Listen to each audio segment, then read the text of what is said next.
Hey guys, welcome back to the channel. This is story about what if Kyuubi wasn't the only thing sealed inside Naruto at birth part 1. Before I start, please do support for more amazing content and comments for part 2. Do consider to subscribe my channel and share my video to your Kyuubi wasn't the only thing sealed inside Naruto at birth, friends, and check out the description as well. Let's start the video. April. Naruto met two wonderful people. The first was Mikoto Uchiha. She was one of the prettiest people Naruto had ever seen in his life so far. She saved him from a group of villagers and asked him if he wanted to join the Uchiha clan, but he declined with a heartwarming smile. She told him to be safe, and the two spent some time together. Next, he met an 18-year-old old Enko Mitarashi. He was being swindled in the market by a food vendor, and Enko just so happened to be walking by and had stopped there the previous day and cussed the vendor out. After that, Naruto treated her to some ramen, and he surprisingly paid. She was the second prettiest person Naruto had ever met, but he didn't compare her or Mikoto. May. Next, he met a 19-year-old Kurenai Yuhi. She had met him and Enko eating some ramen at Ramen Ichiraku, and later that day defended him from some thugs trying to mug the small boy. After that, seemingly customary for Naruto, he treated her to some more ramen, in which she obliged. He again paid somehow. She was the third prettiest woman Naruto had met, and he told her after they met. She blushed and laughed at the small boy, but all three women developed a small childlike crush on their Naruto-kun. July. Naruto had befriended one Kiba Inuzuka, and the two quickly became the best of friends. Later that month, Kiba had invited Naruto over to meet his family. Naruto accepted and met Hana and Sum that night along with their dog companions. Naruto immediately blushed at the sight of Hana and Sum, in which they both found it cute. Later that night, a small, male, wolf-looking, black dog came into the dining room and immediately jumped in Naruto's lap, in which made the Inuzuka family's jaws drop. They explained that pup had been a pain and had disregarded anyone who had tried to claim it by giving it a name, and wouldn't even let anyone pick it up. Naruto called him Erasure, and the dog yipped for joy at the name. They told the blonde boy that whoever named a pup early got to keep it for life, as was the Inuzuka clan tradition. Naruto accepted ownership, and the newly named Erasure became Naruto's partner for life, while the 11-year-old Hana and even the 26-year-old Sum eventually referred to Naruto as Naruto-kun. The following months leading to September were spent training and building his friendships with Sum, Hana, Kurenai, Enko, and Mikoto, all the while building his rivalry with one emo called Sasuke Uchiha. And now, for Naruto Uzumaki, it was the same almost every day of his kid life. He would get chased around the village for something he had no control over. He had to eat out of the garbage just to survive, and he had no family. None. Zip. Nada. Bet you it was different on his birthday, right? Wrong. He would get near-death beatings, especially on his birthday. He'd get cut, bruised severely, and broken bones. Wanna know how people remembered his birthday? Most remember it by it being the day the nine-tailed fox attacked Konoha. Crappy way of remembering someone's birthday, huh? But he figured someone was looking out for him. Each morning after the nights he was beaten, he was healed fully with not even bruises to show. However, he was truly the man in the village, seeing as how he held absolutely no ill will towards the people that beat him. He would just keep smiling, but he figured that was his innocent way of payback. Just keep smiling at it shows the others that what they do doesn't hurt you. But one night in particular was something that marked Naruto forever, something that would make him the greatest ninja in the whole world, possibly since the Kage of the Six Paths. Maybe even greater. Gouge his eyes out, one villager said with a sadistic smile. Make sure he never walks again. Pull his teeth, one said as he kicked Naruto in the face, though the kid was desperately trying to block it. Another sent several blows to his gut as to hope to break some ribs. Those are only some of the things the villagers would say to the 6-year-old. They never tried to, anyways. Thank God. What is the meaning of this? One bellowing voice said among all the others. That voice belonged to one Hokage of the village hidden in the leaf. Killer intent leaked from the Hokage, making the villagers part, with his two ANBU guards on either side of him, and if you were keen in sensing chakra signatures, then you would have sensed a dozen or so more in the forest behind them. The Hokage glared at all of the villagers as he saw what the center of everyone's attention was. It being one badly beaten and bruised Naruto Uzumaki. Naruto-kun! Hiruzen Sarutobi exclaimed as he ran over to the battered form of Naruto with his two ANBU guards on either side of him. He saw that Naruto had a kunai in his left forearm and he was breathing faintly. The Hokage scanned the unconscious boy's vitals to see if he was alright. The final diagnosis was that the boy had internal bleeding and a few broken ribs. Hiruzen then cradled the small boy's head gently in his lap. I want the leaders of this to be brought here immediately by any means necessary. I also want a medic Nin here now, Hiruzen said darkly as the ANBU bowed, immediately saying a yes, Hokage-sama, at the same time. The villagers immediately ran off, but all of the ANBU, including the ones in the forest, chased them and deduced who the leaders were. After about 10 minutes they returned with 3 men who were tied up with bloodied clothes and faces. The medics had arrived and started to tend to Naruto's immediate wounds. After sending a worried glance towards Naruto, the Hokage sent his hard gaze towards the 3 men. Please explain to me why you beat a 6-year-old mercilessly as you would a criminal. Why have you treated a child in such a manner? What did he do to you? Did he steal from you? Did he hurt you? Tell me something good and I might just let you skip the punishment. These acts towards a defenseless child will not be tolerated and I will act accordingly, Hiruzen said coldly with a menacing glare as his ki flooded the area, making the 3 men sweat and begin to grovel. Though one very, very stupid man had the gall to speak. He is a demon, Hokage-sama. He does not deserve to walk among us as an equal. He should be exterminated like the disease he is, the man said, sending a hateful glare towards Naruto as a kunai was immediately placed towards his neck courtesy of one Anko Mitarashi. He's a kid, you sick fuck. Do you think he had any control over what happened 6 years ago? He doesn't deserve to be treated like this, Anko said, enraged. The moonlight held an ominous glow over her, and her curseal burned with rage. Her trench coat and purple hair blew slightly with the wind atop the Hokage monument, though it was not a natural wind. Her chakra burned with rage and her ki skyrocketed. Another leader spoke. What are you talking about? That demon is possessed and is trying to destroy the village. Open your eyes, Hokage-sama. That thing deserves to be killed. Though as soon as the words left his mouth a kunai found its place in his forearm courtesy of one Kurenai Yuhi, the ice queen of Konoha and mistress of Genjutsu. He is a kid and you are an adult. You should act like one and call him a thing again and you will lose your life, Kurenai said coldly as she twisted the kunai, causing the man to scream in pain and fall to the ground, the kunai still in his arm. The demon has you all brainwashed. The thing deserves to be either banished or killed, and I'd do it myself if there wasn't always a shinobi to stop us. Please, Hokage-sama, let us end all this madness by ending that thing. The last man screamed as he nodded his head towards the recuperating Naruto, though he had kunai embedded into his shoulder by 27-year-old Mikoto Uchiha, though she barely looked 20. Having survived the Uchiha clan massacre along with Sasuke, she re-enlisted into the Konoha shinobi and regained her jonin rank and title as the Flame Princess. She met Naruto on a patrol, also being cornered by villagers, and she recognized this man but hid it well. After saving Naruto, she took him to get his first ramen. She wanted him to stay at the Uchiha compound, but he declined. She smiled at his upbeat attitude every time she thought of him. I just wanted to reiterate that. This boy has been nothing but kind to those who have been kind to him, and yet even after what you brutes did he still manages to smile. Now please tell us how he would have us brainwashed. He is a child. And this is for calling him thing, Mikoto said harshly as she twisted the kunai, causing the man to scream. This is an outrage. You have no right to do this to us. The man with the kunai in his arm said angrily, all the while gasping for air. We were merely acting in defense of Naruto-kun as what the law dictates. You may do that for any member of the village, the Hokage replied calmly, though his voice carried much disgust for the 3 men. Take them away, Anko-san, Hiruzen told the 20-year-old. Hi, Hokage-sama, she replied as she and half of the ANBU guards left with the 3 men, only to be replaced by Tsum, Hana, and Kiba Inuzuka and Naruto's dog and partner, Erasure. Erasure and Naruto had been originally at the Inuzuka compound so that he could play with Kiba and Akamaru. Naruto was only in this situation because he said that he had to go back to his apartment to get something about 6 that night, but was chased all over the village and eventually stopped at the 3rd Hokage monument, where he was then beaten. Naruto-kun! Tsum and Hana exclaimed along with Mikoto and Kurenai as the 4 encircled Naruto's beaten form, trying to not get in the way of the medic-nin. What happened, Hokage-sama? Why is Naruto like this? Kiba asked with a growl, though it was directed more so at the men who organized this. The ignorant villagers hurt Naruto-kun again, Kiba-san. If only I had adjourned the council meeting when I sensed Naruto was in danger, then maybe I could have prevented this, the Hokage grimly. They were probably trying to stall for time, Tsum growled. She was part of the civilian council, but she called in sick so she could spend the day with her family and her precious Naruto-kun. It is a possibility, Mikoto said, though grit teeth, trying not to cry at the beaten form of Naruto.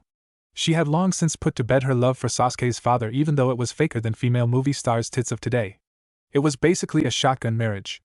Sasuke's father was used to getting what he wanted, so he got her, but she completely loved Itachi, or Isane, if you weren't going by her ANBU alias, and Sasuke, but she learned something as a shinobi. Cut all emotional ties if a person betrays you. She still loved Isane, but if needed be, then she would kill her with her own 2 hands. And what can I say? DeviantArt poisons my mind. Say hello to Fem. Itachi, everyone. Those lowlifes, Hana growled as a few tears rolled down her cheeks. She closed her eyes to try to stop them, but a hand groggily reached up to wipe them away. Don't cry, Hana-chan, I'll be fine, believe it, Naruto said with a fox grin, though he was still in massive amounts of pain. Naruto-kun. The female said happily, as to know that little Naruto-kun was a-okay, well, sort of. Erasure, meanwhile, yipped and ran over to lick Naruto's face, causing the kid to chuckle. Naruto, are you alright, man? Kiba said worriedly, gaining a small grin and nod from Naruto. The medic Nin told the woman to back off so he could get some air, but before he could, Naruto went into a coughing fit and coughed up some blood, which caused all present to gasp. Get him to the hospital, now, the Hokage demanded, and immediately received a nod from the 2 medic Nins. I have failed you, Minato. I am sorry, the Hokage thought sadly as he and the females shined, with Kiba and Erasure, to the hospital after the medic Nin. Now, back to the passed out Naruto. We see something that is relatively the same for every story that contains a female Kyuubi on here. Naruto opened his eyes to see a sewer. The blonde boy rubbed his head in pain and looked over his body for any cuts, bruises, or anything to signify what happened not half an hour ago. He saw nothing of the sort. Hello? Naruto called out, and it was followed by an echo. I guess no one's home, he said as he walked through the sewers, but stopped when he heard crying. Why? Why is he so ridiculed? What do those people have against him? Why is he beaten? I'm so sorry, Naruto, I'm so sorry, someone sobbed. The voice was peculiarly feminine. He could deduce that. Hello? Is anyone there? Naruto called out again as he looked to his right to see a sewer wall, then behind him to see the sewer lead somewhere else, and to his right to see a giant cage with a beautiful, barefoot, woman sitting on the wall next to the bars with her hands to her face, seemingly trying to stop the flow of tears. She had long red hair in a braid that stopped at her lower back with 9 individual clumps of hair seemingly conjoined at the end. She also wore a solid red kimono with the top low so you could see the generous cleavage she unintentionally showed off, which was easily a D cup if not double Ds. And Naruto-kun, is that you? The woman said shakily as she lifted her face from her hands for him to see her beautiful face. She had red, scrumptious lips that were crimson red, but they had a more natural than artificial look to them. She had a set of piercing red eyes with slit pupils, but they were red and puffy because of all the crying. She also had pointed ears. Her complexion was only described as one word. Angelic was ironically that word. The hair that wasn't tied up in the braid was shaggy, but it was still very much beautiful. What are you doing in this cage, miss? And why are you crying? Naruto asked as he simply walked into the cage and sat down next to her with a worried expression on his face. You're still worried for others more than yourself, Naruto-kun, the woman said with a smile as she enveloped Naruto in a hug, causing him to blush. What's your name, man? Naruto asked politely, offering a small smile.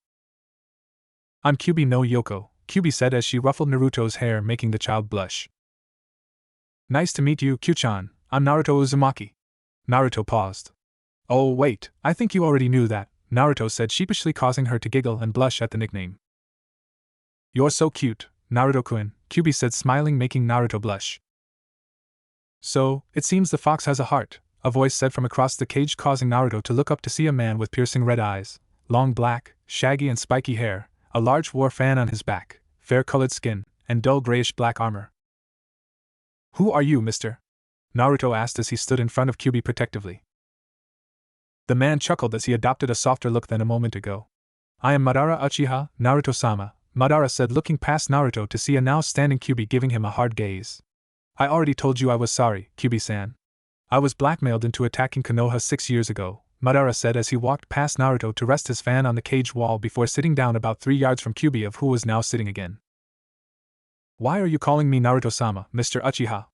Naruto said with a raised eyebrow as he stood in the front middle of Madara and Kyuubi.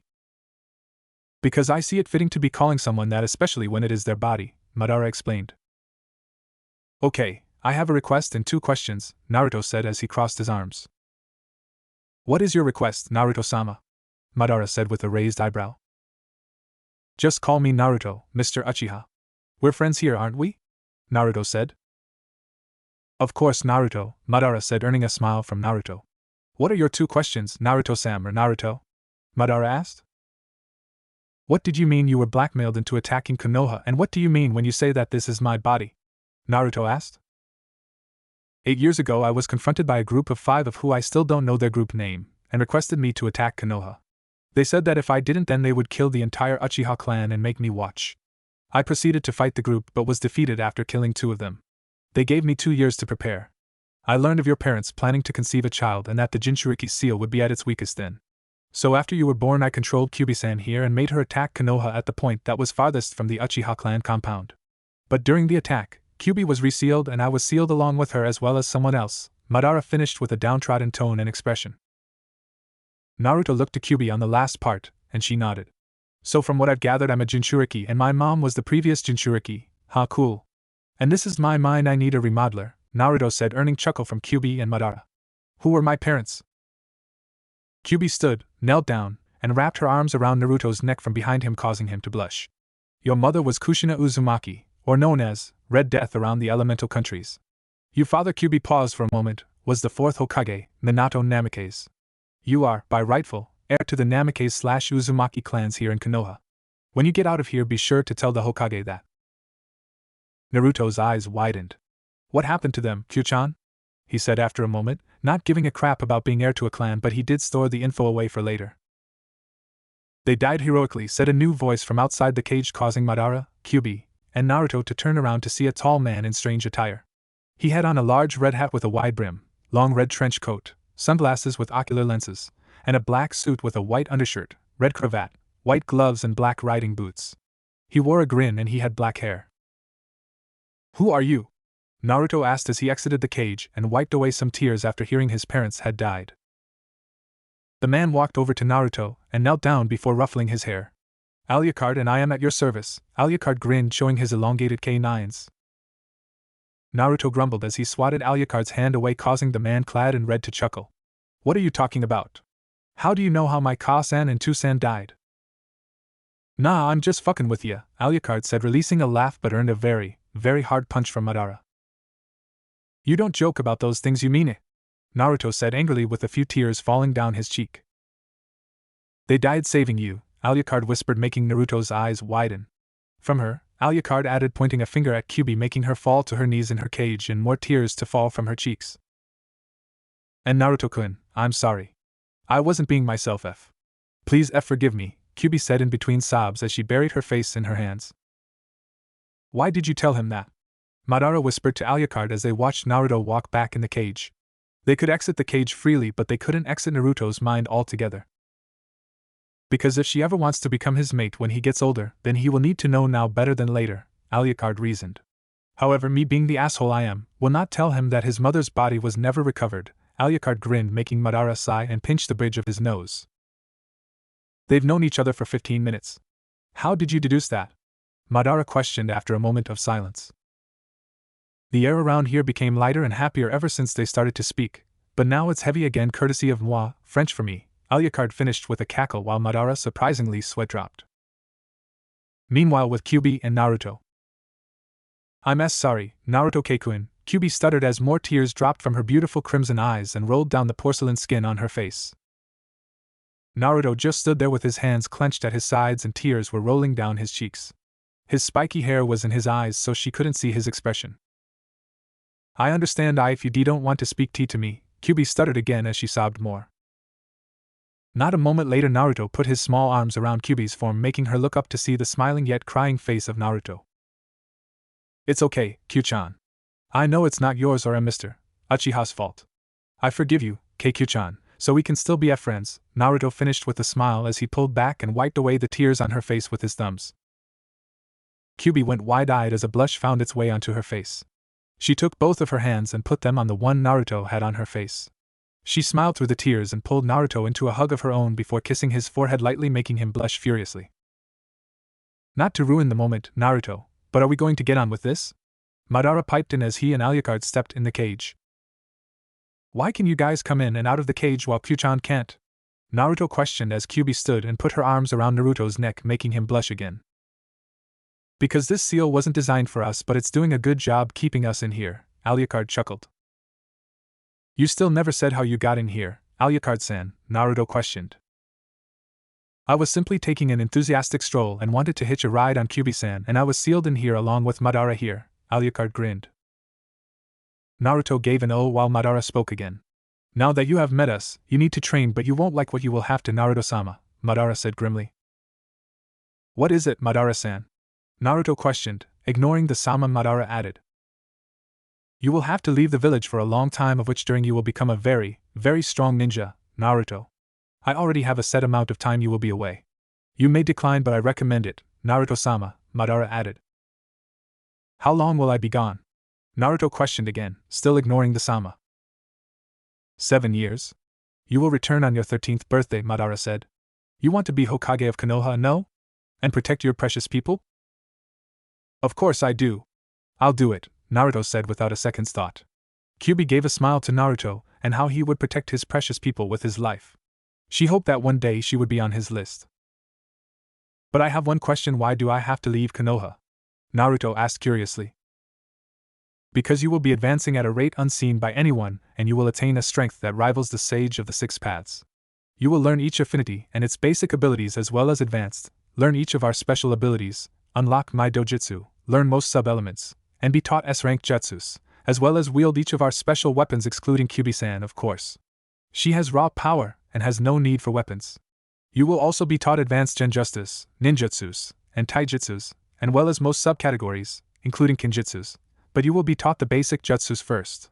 You have 6 years and the child mind is more easily manipulated than a matured one, so it should be easy given the amount of time we have along with you having some of the greatest nin and the most powerful bija as teachers, Madara said, releasing a sigh before looking at Naruto's the fuck expression.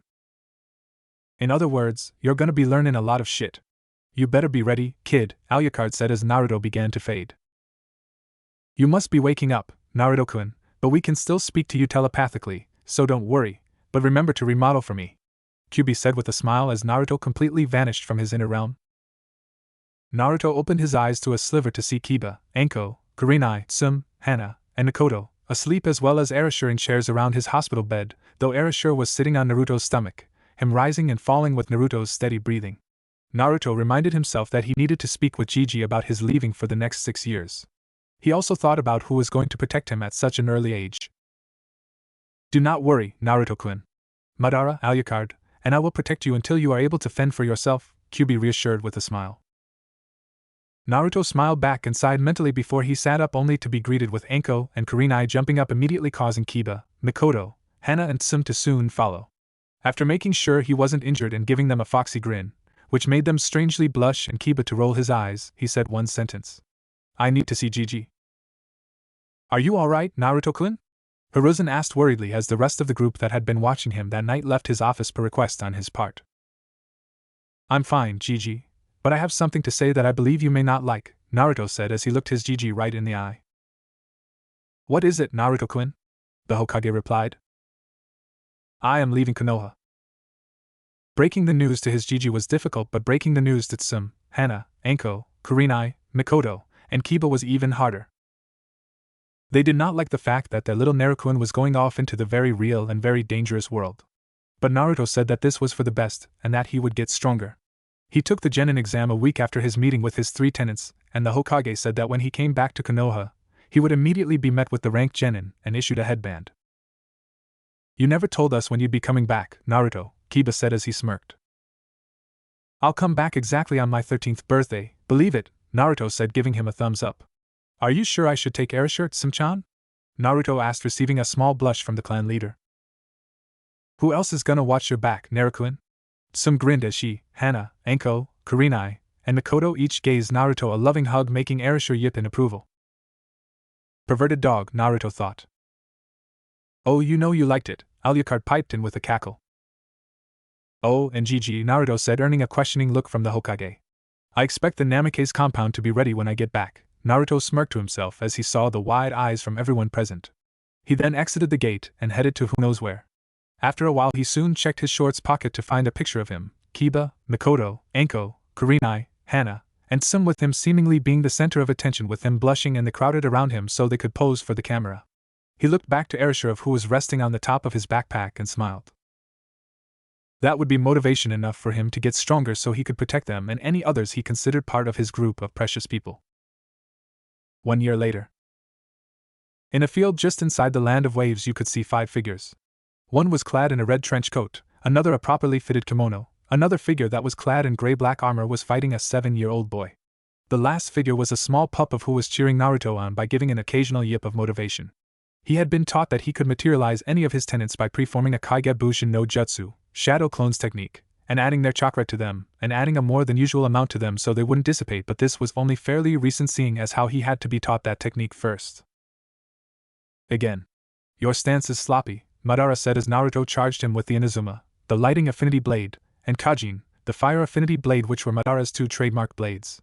Both were Chikuto swords with no hilt, but the Inazuma had a blue hilt and silver blade while the Kajin had a black blade and red hilt. For Madara there were 6 of the blades, so there was 1 for each affinity, but until Naruto was ready, Madara would restrict it to 2. During this year Naruto had advanced to low jonin levels in all of the jutsus taught to him. He had also made a small name for himself. He had been doing simple jobs that kept him afloat in terms of money in the land of waves. But he had been all over the elemental countries, but he rarely ever went to the land of fire because he wanted his change of strength to be a surprise. And boy, would there be a surprise. 3 years later. A 10-year-old Naruto walked into Tsuna's Kazekage's office clad in a black trench coat, black t-shirt, black boots, black A&BU pants with boot-cut pants legs, and an orange mask with a black swirl revolving around the only eye hole of which was the right. All of his clothing, however, was comprised of chakra and could change color at his will as well as grow along with him. Speaking of appearances, he was now at a height of 4 feet 6 inches. His rank was also low Kage. By then he had also acquired the 3rd Tomo to his Sharingan. But the only thing that irked him was the fact that as he got stronger, his 3 tenants did as well, so he could always strive to get stronger under them. Their gruesome training was the only thing that made him get stronger, and it seemed to get tougher as the years went by. Another thing to add was that he was not alone. He had a 22-year-old Shizuka Zabuza Momochi and Haku Momochi, Shizuka's adoptive daughter, and last but not least, Erasure. Yes, Fem. Zabuza and Fem. Haku, check my profile if you want an accurate representation of what Zabuza looks like. Big whoop, wanna fight about it. For weaponry, Naruto had 2 large pistols and shoulder holsters inside his jacket, each with 13-inch barrels, while one was black and the other was silver. He had decided to name them. Well, more so Alucard had decided to name them. The midnight black one was named the Jackal and the silver was named the Kassul. They fired raw chakra at whatever he aimed them at simply by pulling the trigger. He also had his 2 swords at his hips inside his jacket. However, he had a genjutsu placed on his person so that if you were to see him, then he would have 2 large broadswords on his back in black leather sheaths. When he was 8 and attained the level of high jonin, he fulfilled his first bounty, and that bounty was also his first ever time taking another human's life. The bounty was a low-life that raped women in the land of water. From then on he had always taken a place in his heart to hide away a special hatred for rapists. However, since then he had been going along the alias the Black Death, as to hide his identity. But back to the subject of killing, he never liked killing, but Kyuubi, Madara, and Alucard had all drilled into his mind that killing was alright for the people who deserved it. Well, Madara and Kyuubi did anyways. When he was 9, Naruto met Zabuza on a contract while she was the contract. She would have been the second A-rank kill he would have had, but if he hadn't taken a quick liking to her and her adoptive daughter, Haku, quickly, then she would have been dead. But he did his first ever swindle on a village. Madara was the pinnacle of genjutsu back in his day, so Naruto had quickly thought of making a very elaborate illusion in the shape of her head. When he arrived back at Iwagakure, he showed that Tsuchikage her head before he let it burst into flames. After much grumbling, that Tsuchikage forked over the bounty and Shizuka Zabuza Momochi was officially dead, but ever since then she was at his side because she had seen the 10-year-old's surprising power firsthand.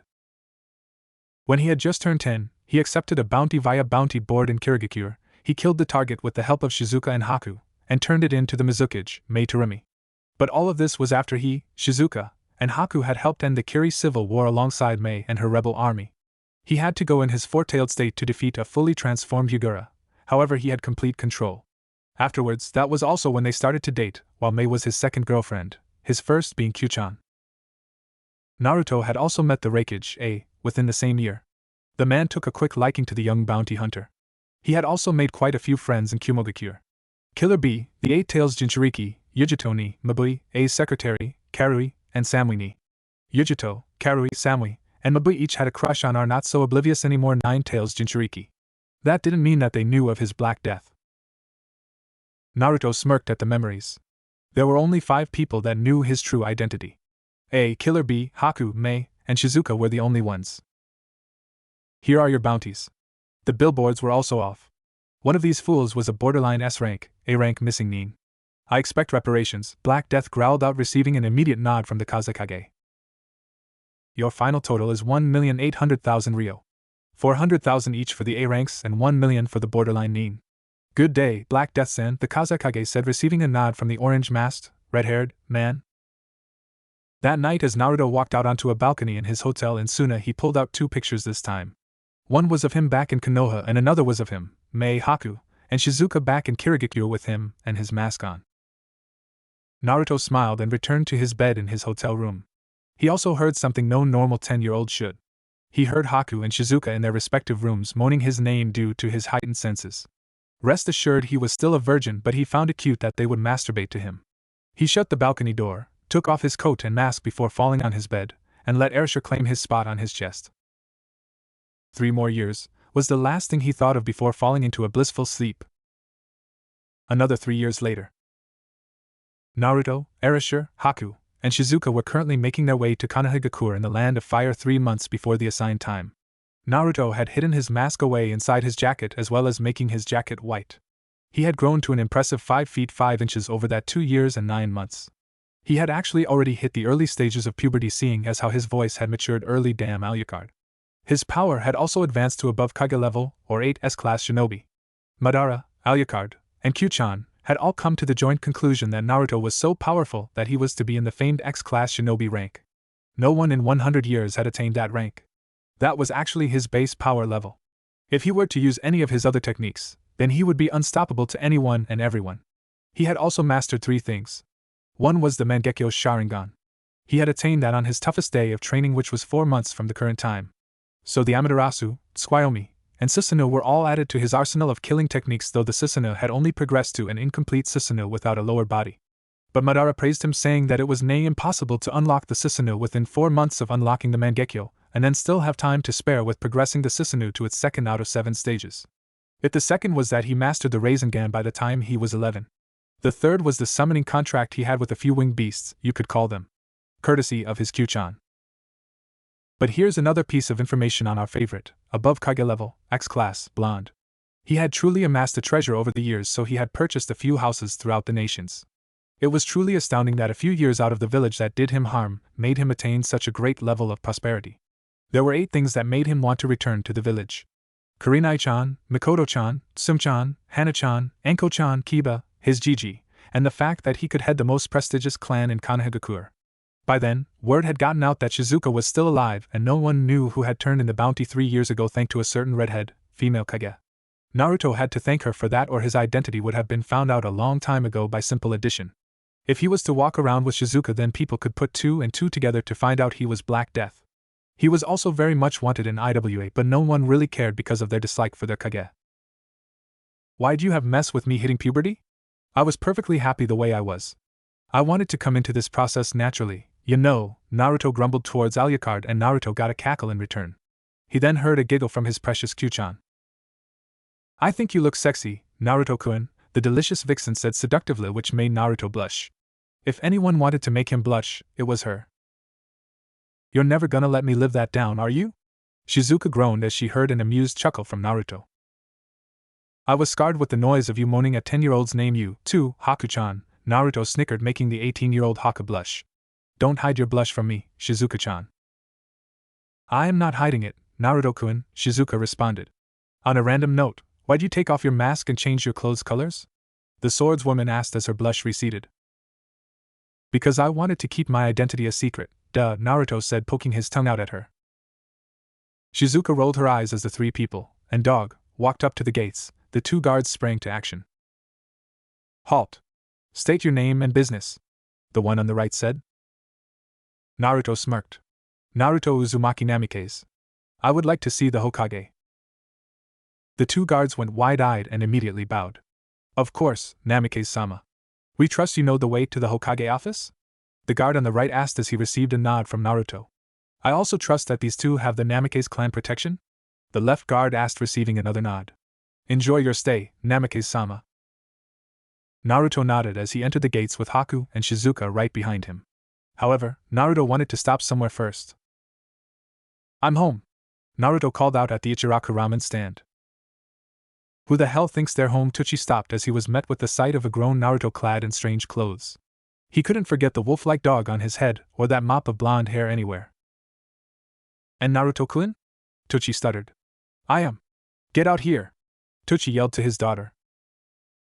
Yeah, Dad? I am, said as she stepped out of the kitchen to see a grown Naruto with two women on either side of him.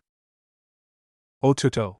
I am, cried as she hopped over the counter to hug Naruto, of who was now only a couple inches shorter than her. How much ramen do you want, my boy? Tochi asked with a smirk. A lot, Naruto responded as he took his place on his favorite stool from what he remembered with Shizuka and Haku on either side of him. This place was actually on the list of why he wanted to come back to Konoha.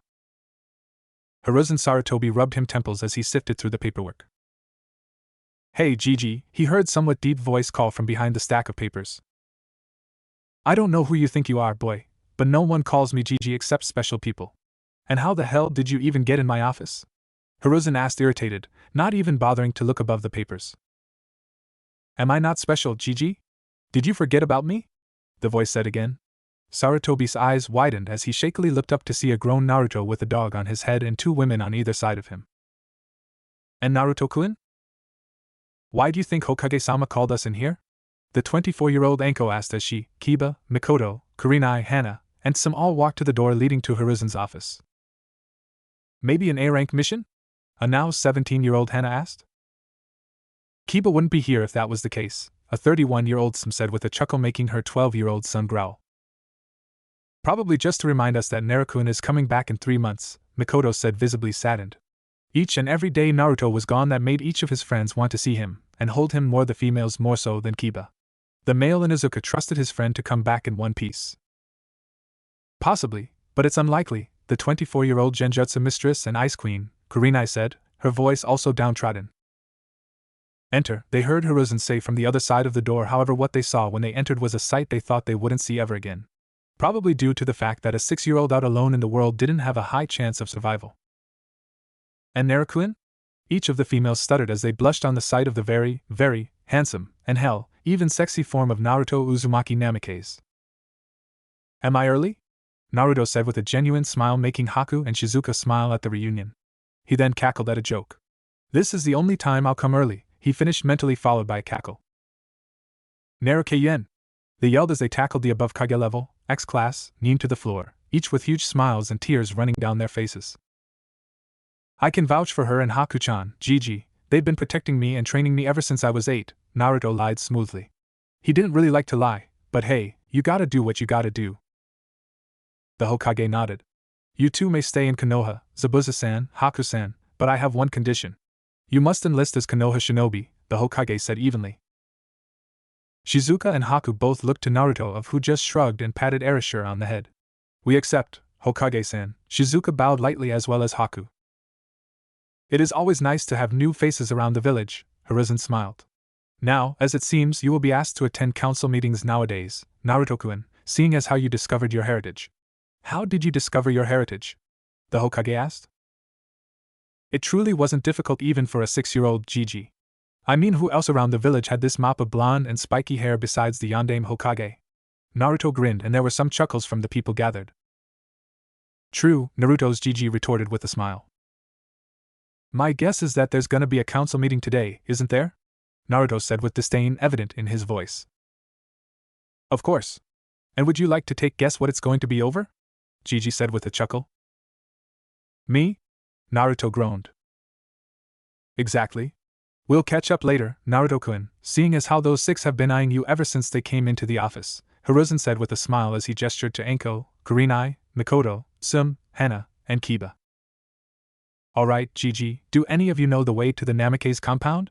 Naruto asked as he looked to the 6 behind him. I do, Naruto-kun, Mikoto raised her hand as she smiled. Alright, thanks Mikoto-chan, Naruto said with a smile, causing Mikoto to blush. What time's the meeting at, Gigi? Naruto asked as he stuffed his hands in his trench coat pockets. 6 sharp, don't be late, Naruto-kun, Hiruzen smiled as he sat down at his desk again. And when are the genin teams picked, Gigi? Naruto asked another question. 1 week, Hiruzen replied as he resumed his paperwork. And here is your headband, Naruto-kun, Hiruzen said as he tossed Naruto the piece of metal and fabric before Naruto caught it and tying loosely around his neck. As soon as Naruto and company were gone, an Anbu with shoulder-length, silver hair, walked from the shadows and knelt down in front of the Hokage's desk. "Did you sense that, Hokage-sama?" the distinct feminine voice said from behind her dog mask. "Yes." He was suppressing his chakra. "I will put him on your team as well as Kiba-san. The last will be entirely random. I want you to keep an eye on him, Kumiko-san," the Hokage said, not even looking up from his paperwork. "Please, Hokage-sama, my name is Kakashi when I'm on duty," Kumiko said politely. "Oh, please, Kakashi-san, you left Anbu a while ago. You only do this when someone piques your interest," Hokage grinned. Though meanwhile the silver-haired Anbu was happy she had her mask on so as to hide her blush. "Female Kakashi anyone? Check profile for link." "So, just put my blood on the seal and it will open?" Naruto asked, and he received a nod from Mikoto. The group of 9 had trekked from the Hokage mansion to a forest located inside of the village. After about 20 minutes they finally made it to the location. Naruto simply shrugged as he bit his thumb hard enough to draw blood and then put it on the seal. The door seal turned a full 180 degrees before sliding open to reveal a large courtyard with a garden on the far side comprised of many different types of flowers. The Namikaze seal was on the far side of the wall behind the garden. "Damn, this place is bigger than the Inuzuka compound," Sim said as she placed an arm around Naruto's neck, causing all the female eyes to direct a death glare at the back of her head. "I'll show you around from what I can remember, Naruto-kun," Mikoto said with a smile as she led the group around the compound. It was about 4 when the group retired to the living room. "So, Naruto-kun, why don't you tell us about some of your adventures with Shizuka-san and Haku-san here?" Kurenai asked as she took her place to the right of Naruto while Anko took the left. "Yeah, man, I've been dying to know ever since you got back," Kiba said enthusiastically. He truly was happy that his best friend was back in the village where he belonged. Naruto smirked inwardly. Oh, only if they knew, he thought. "Well, I became good friends with the Mizukage and Reikage for starters," Naruto said, causing everyone's jaws to drop. "I helped some guy in the Land of Waves build a bridge. I also helped in taking down the organization that this guy Gato was leading. All with Shizuka-chan's and Haku-chan's help, of course." "Well, them more so than me," Naruto chuckled with the lie. He didn't want them worrying about him, but he thought it would be kinda cool for them to know he was the infamous Black Death who took down some of the strongest missing nin in the world. "It wouldn't hurt to tell them, Naruto-kun. They are your closest friends after all," Kyuubi voiced her opinion with a smile. Naruto nodded inwardly but waited for Madara and Alucard to voice their opinions. "I don't see any repercussions in telling just them, Naruto," Madara said. "Don't give a fuck," Alucard said with a cackle, and Naruto inwardly sweat dropped. "Just how strong are you, Naruto-kun?" Hana asked, receiving nods from the rest of the group. Naruto sighed. "Average for my age," was all the blonde could say. He had decided it was for the best anyways. With them worrying and whatnot. Plus, Naruto figured that Kiba might accidentally let something slip. He trusted all of them completely, but he just didn't want them being hurt by relation. He really had stepped on a lot of toes over the years, him being Mr. Big and bad vigilante and all. Later that night. The meeting with the council was just one big headache for Naruto. Gigi wasn't lying when he said that the meeting would most likely be revolved around him. The Shinobi Council was fine with him being back, but some of the civilian council were still very rude to him, though most did call him Namikaze-sama, which irritated him to no end. And even the everyday civilians that shot him hateful glares back when he was a kid acted nice to him. But he was wiser than that to know that none of them were actually his friend. Seeing as how the civilian council and shinobi councils served only as advisement to the Hokage, Shizuka and Haku were both free from their charges, but they had to be inducted into the Namikaze clan, in which Naruto happily obliged. He really did like the company of Shizuka and Haku. Especially in his younger days when he felt lonely save for his precious Kyuchan, Madara, and Alucard. If anyone wanted to cheer him up, then it was definitely them, seeing as how they knew him best. "You know it's late, Naruto-kun. Why aren't you going to bed?"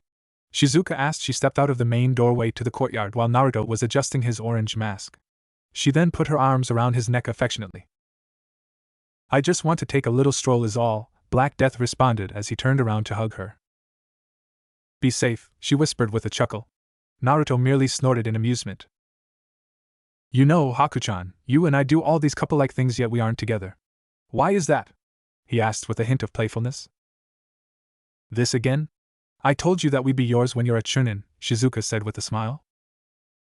"I could defeat all of the Chunins and Jonins without breaking a sweat, and you still want me to be at that rank? That's unfair, Naruto chuckled. Shizuka rolled her eyes with a smile as she kissed the masked forehead before he shunshined it away in a burst of dark mist. Show off. I never should have taught him how to make mist, she muttered with a smile as she re-entered the Namake's compound only clad in a pink kimono. She wasn't one for dressing up, but Naruto said she looked good in it, and that was all that mattered. Sitting on the Hokage monuments in the middle of Konoha was Naruto, his red hair blowing slightly with the wind. When he was 11, Madara mentioned something to him. He said that if Naruto wanted him to, was to make it to where every time he put his Black Death mask on it would change his hair from spiky blonde to spiky red, as to hide his identity better, of course. Naruto sighed. In 1 week he would be given the rank genin formally and assigned to a team. If he was with Kiba, then he could manage. Anyone else, then he'd have a fit, especially if it was Sasuke. He'd never put up with that arrogant bastard. Sasuke's mother, however, was one of the nicest people he had ever met, and Naruto had no idea where Sasuke got his Uchiha pride from. Naruto then smirked. The Namikes were actually more prestigious than the Uchihas by a long shot. He then thought of Kurenai-chan and Anko-chan. He smiled at the thought of them. Back in the day he was happy when he was merely graced with their respective presences. Then there was Sum-chan and Hana-chan. He also smiled at the thought of those two. They treated him as family, and so did Kiba. He really liked all 5 of them. Now, what do we have here? A voice said from behind Naruto, causing him to lazily stand and turn around. I'm trying to enjoy the moonlight and the silence, so please tell me what you want, Naruto said uncaringly to the ANBU, though his annoyance meter was rising fairly quickly. He then turned back around to look over the village. We want to take you in for questioning, one with a bird mask said, her voice distinctively feminine. Naruto rolled his eyes as he turned around, letting his, or rather Madara's, Mangekyo Sharingan flare to life, making the ANBU flinch. And what have I done? I am no criminal, Black Death responded in a cold tone. Luckily for Naruto, each of his tenants had magnificent healing capabilities, so it was physically impossible for him to go blind. However, Madara had explained that wasn't case. It was more the fact that Madara already had the eternal Mangekyo Sharingan, but would not give it to Naruto until Naruto earned it. So the EMS was still technically there, it just wasn't there. If you catch my meaning, I think. We simply want to get an accurate reading on your power levels and you are then free to leave, a cat ANBU said slyly, its voice also feminine. You're lying. You want to take me to your interrogation room, restrain me, figure out my identity, and then kill me for not having an allegiance to any village. Either that or not being aligned with Konohagakure. Am I correct, ANBU-san? Black Death deduced easily, making the cat ANBU's eyes widen behind her mask as well as the other ANBU Spec Ops. After a moment of silence, Naruto spoke again. Seeing as how my mood has just been killed, I will be leaving now. Black Death then disappeared in a lightning shunshin. He liked to mix things up a bit with his abilities. 1 week later, Naruto walked through the halls of the academy with a small smirk on his face, and Erasure was snoozing away in his jacket. He walked past Kurenai and Anko, and he smiled at them, making them blush. Each time he would walk past a girl or group of girls, they would all blush at the sight of him, but he paid them no mind. Older women were his attraction. A/N LOL. As he entered the room, all eyes were immediately drawn to him. One Amo of the Uchiha immediately glared at him, but Naruto disregarded it. But the Uchiha decided to speak when he saw Naruto's weapons. A new guy, give me one of those swords, Sasuke demanded. If he wasn't Mikoto's son, then Naruto swore to himself that he would hit the brat right then and there. Naruto blinked. No, was all he said, which made the Uchiha seethe. So this is what the Uchiha male has been deduced to. I'm actually contemplating that I should have committed the Uchiha massacre myself if I would have known that it would deduce to this, Madara said, and he was clearly annoyed. It seemed only 2 people in the room knew him. One was Kiba while the other was the emo. Speaking of Kiba, he was already there, and the dog boy waved the blonde over. Sup, man, Kiba said as Naruto took his seat next to the Inuzuka. Not much, Naruto replied as Erasure stretched and yipped at Akamaru for their greetings, in which Akamaru yipped back. After 5 minutes of comfortable silence between the 2 friends, Naruto spoke again. That pink banshee doesn't shut up, does she? After about 15 minutes of a certain pink-haired banshee screaming and stares from the girls in the room, excluding one pink-haired, Sasuke Uchiha-obsessed idiot, one Irika Yumino walked in the room and greeted the whole class with a hello and a smile. But the smile faded as it found itself on one Naruto Uzumaki Namikaze, of who had a small smile on his face and a pair of piercing blue eyes. He seriously just wanted to say "Begone, Satan," but refrained the best he could. He then went over all the introductory bullshit. Meanwhile, Naruto merely just zoned out. When Kurenai entered the room, he zoned back and just to wink at her, making her blush. Please let Naruto be on my team, she pleaded to Kami. Team 7 will consist of Kiba Inuzuka, Shikamaru Nara, and Naruto Uzumaki Namikaze. Iruka forced the last name out while everyone gasped at the still smiling Naruto. Damn it all! Kurenai yelled internally while she only outwardly gave a small pout. She then looked at Naruto, who just gave her an apologetic look and smiled to her. She just smiled back as she tried to hide her blush. Team 8 will consist of Shino Aburame, Sakura Haruno, and Sasuke Uchiha, Iruka said seriously while Sakura cheered and Sasuke huffed. Not a moment later, Kiba and Naruto fell to the floor holding their stomachs, almost dying from laughter. After an hour of waiting and being the last people in the classroom, Shikamaru sighed. This is too troublesome. We don't even know who our sensei is, he sighed as he rubbed his temples. Not a moment later, a very shapely woman with shoulder-length, somewhat spiky, silver hair and gray eyes walked in the room. She had thin legs, amazing-looking thighs, at least a D cup, and an overall hourglass figure. Her hips were also very pronounced as she was pretty stunning. She had on a mask that covered her nose, mouth, cheeks, and chin, so that only her right eye was visible. Her Konohagakure headband was also covering her left eye. She wore a variation of the Jonin jacket with a black, skin-tight, long-sleeve undershirt, fingerless black gloves, and black A&BU pants and sandals. She was also reading from a small orange book. A/N better visualization if you visit my profile. So, she's reading the Ika Ika series. Pervert, Naruto inwardly grinned. He had read every one of them up to date. He wasn't a pervert, he was just curious. Meet me on the roof in 10 minutes, the woman said as she shunshined away in a burst of leaves. Her voice was somewhat hard and it carried authority. Naruto grinned. Hey guys, hold on to my jacket, Naruto asked Shikamaru and Kiba, of who raised eyebrows and but obliged. Erasure yipped and hid himself away in Naruto's jacket. In a burst of leaves, also Naruto was on the roof while Shikamaru, Kiba, and Akamaru looked like they were about to cough up their lunch. So you know how to use elemental shunshin? Not bad, kid, the woman said as Naruto turned around to see the same silver-haired woman sitting on an air conditioner. So you're a fan of the Ika Ika series? I figured you were a pervert, Naruto grinned, making the silver-haired woman blush behind her mask. She blushed as she looked onto the grinning form of Naruto Uzumaki Namikaze. She thought he was good looking for an almost 13-year-old. His deep voice sent chills down her spine and she could see his muscles through the thin black t-shirt he had on, as well as his arm muscles that were more pronounced with the white jacket he had on. Oh, Kami. I didn't get a look at him yesterday, but damn, she thought as she immediately shook her head to rid herself of her blush. Pervert, Naruto muttered with a grin, making her blush even more. He was very much aware of the fact that she was ogling him. He smirked inwardly. I am not a pervert, Kumiko retorted with a stutter as she closed her orange booklet. Whatever, Ero-sensei, Naruto grinned again. If it was possible for Kumiko to blush any harder, then she would have turned into a full-blown tomato.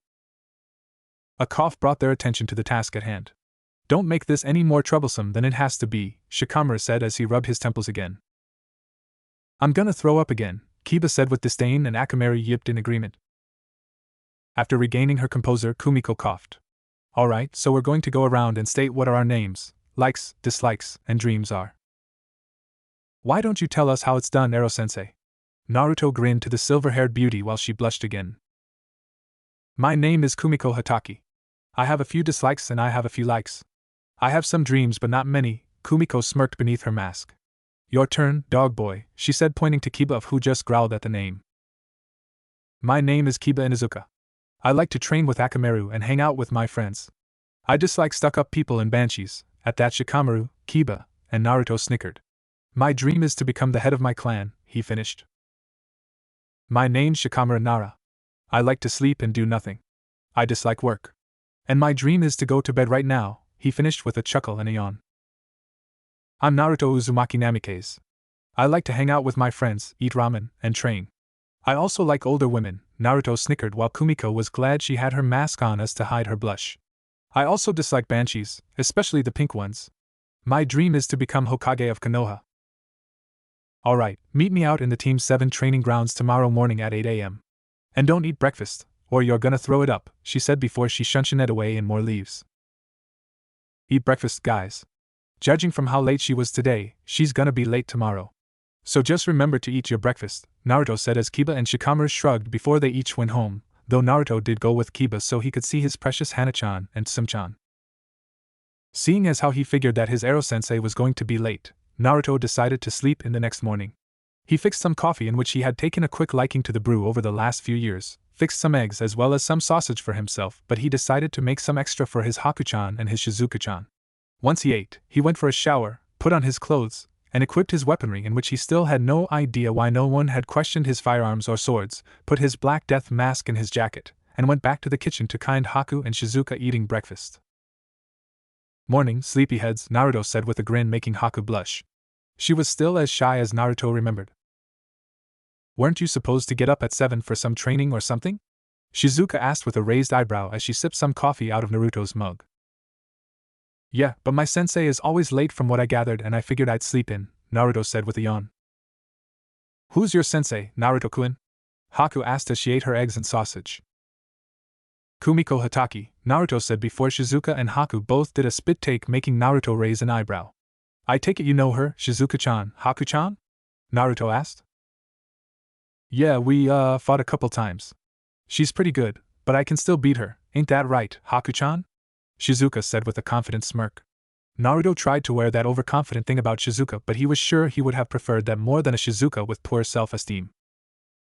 Right, Shizuka-sam, or Shizuka-chan, Haku corrected herself. Shizuka had never liked it when Haku had referred to her Shizuka-sama or Zabuza-sama. Shizuka wanted to treat her like a daughter, and that's what she did. Well, I'd best get going, Naruto said as he opened the door before he was kissed on both of his cheeks by Haku and Shizuka. That ultimately made him blush. Bye, Naruto-kun, they said simultaneously with a smile and blush on their faces. Bye, Haku-chan, Shizuka-chan, he said with a smile before he disappeared in a burst of flames. Am I late? Naruto asked as he walked up to awaiting Shikamaru and Kiba. And, as expected, Kumiko was nowhere to be found. Normally you would be seeing as how it's 9 o'clock, Naruto, but seeing as how Kumiko-sensei isn't here then I guess you aren't late, Kiba responded as Erashur and Akamaru yipped their greetings to each other. Our sensei is such a drag, Shikamaru muttered as he laid down in the field with his eyes closing. Sorry I'm late. I go lost on the road of life, Kumiko said as she walked into the field with her eye never leaving the orange book in her hands, though she was absent-mindedly reading it. Her thoughts, however, were focused on a certain blonde. Whatever, Ero-sensei, Naruto mumbled with a smirk. Damn it, why do I keep blushing? He's just a kid. Why do I have to keep blushing? Kumiko yelled internally as a blush enveloped her cheeks underneath her mask because of the nickname. She shook her head, closed her book, and pinched the bridge of her nose. I hope you guys ate breakfast cause I have a feeling we're about to something vigorous training, Naruto grinned while Kumiko nodded. As you can see here I have 2 bells. Whichever 2 of you take them pass this test. Whoever doesn't get sent back to the academy, am I clear? Kumiko said as she simply stood there. Meanwhile Shikamaru perked up and so did Kiba at the mention of being sent back to the academy, but Naruto just continued to grin, the joys of fighting ringing in his ears. Yeah, Alucard rubbed off on him a lot. Naruto tries his best to keep a tight leash on his love for battle, but I mean come on, who doesn't like a good fight every once in a while?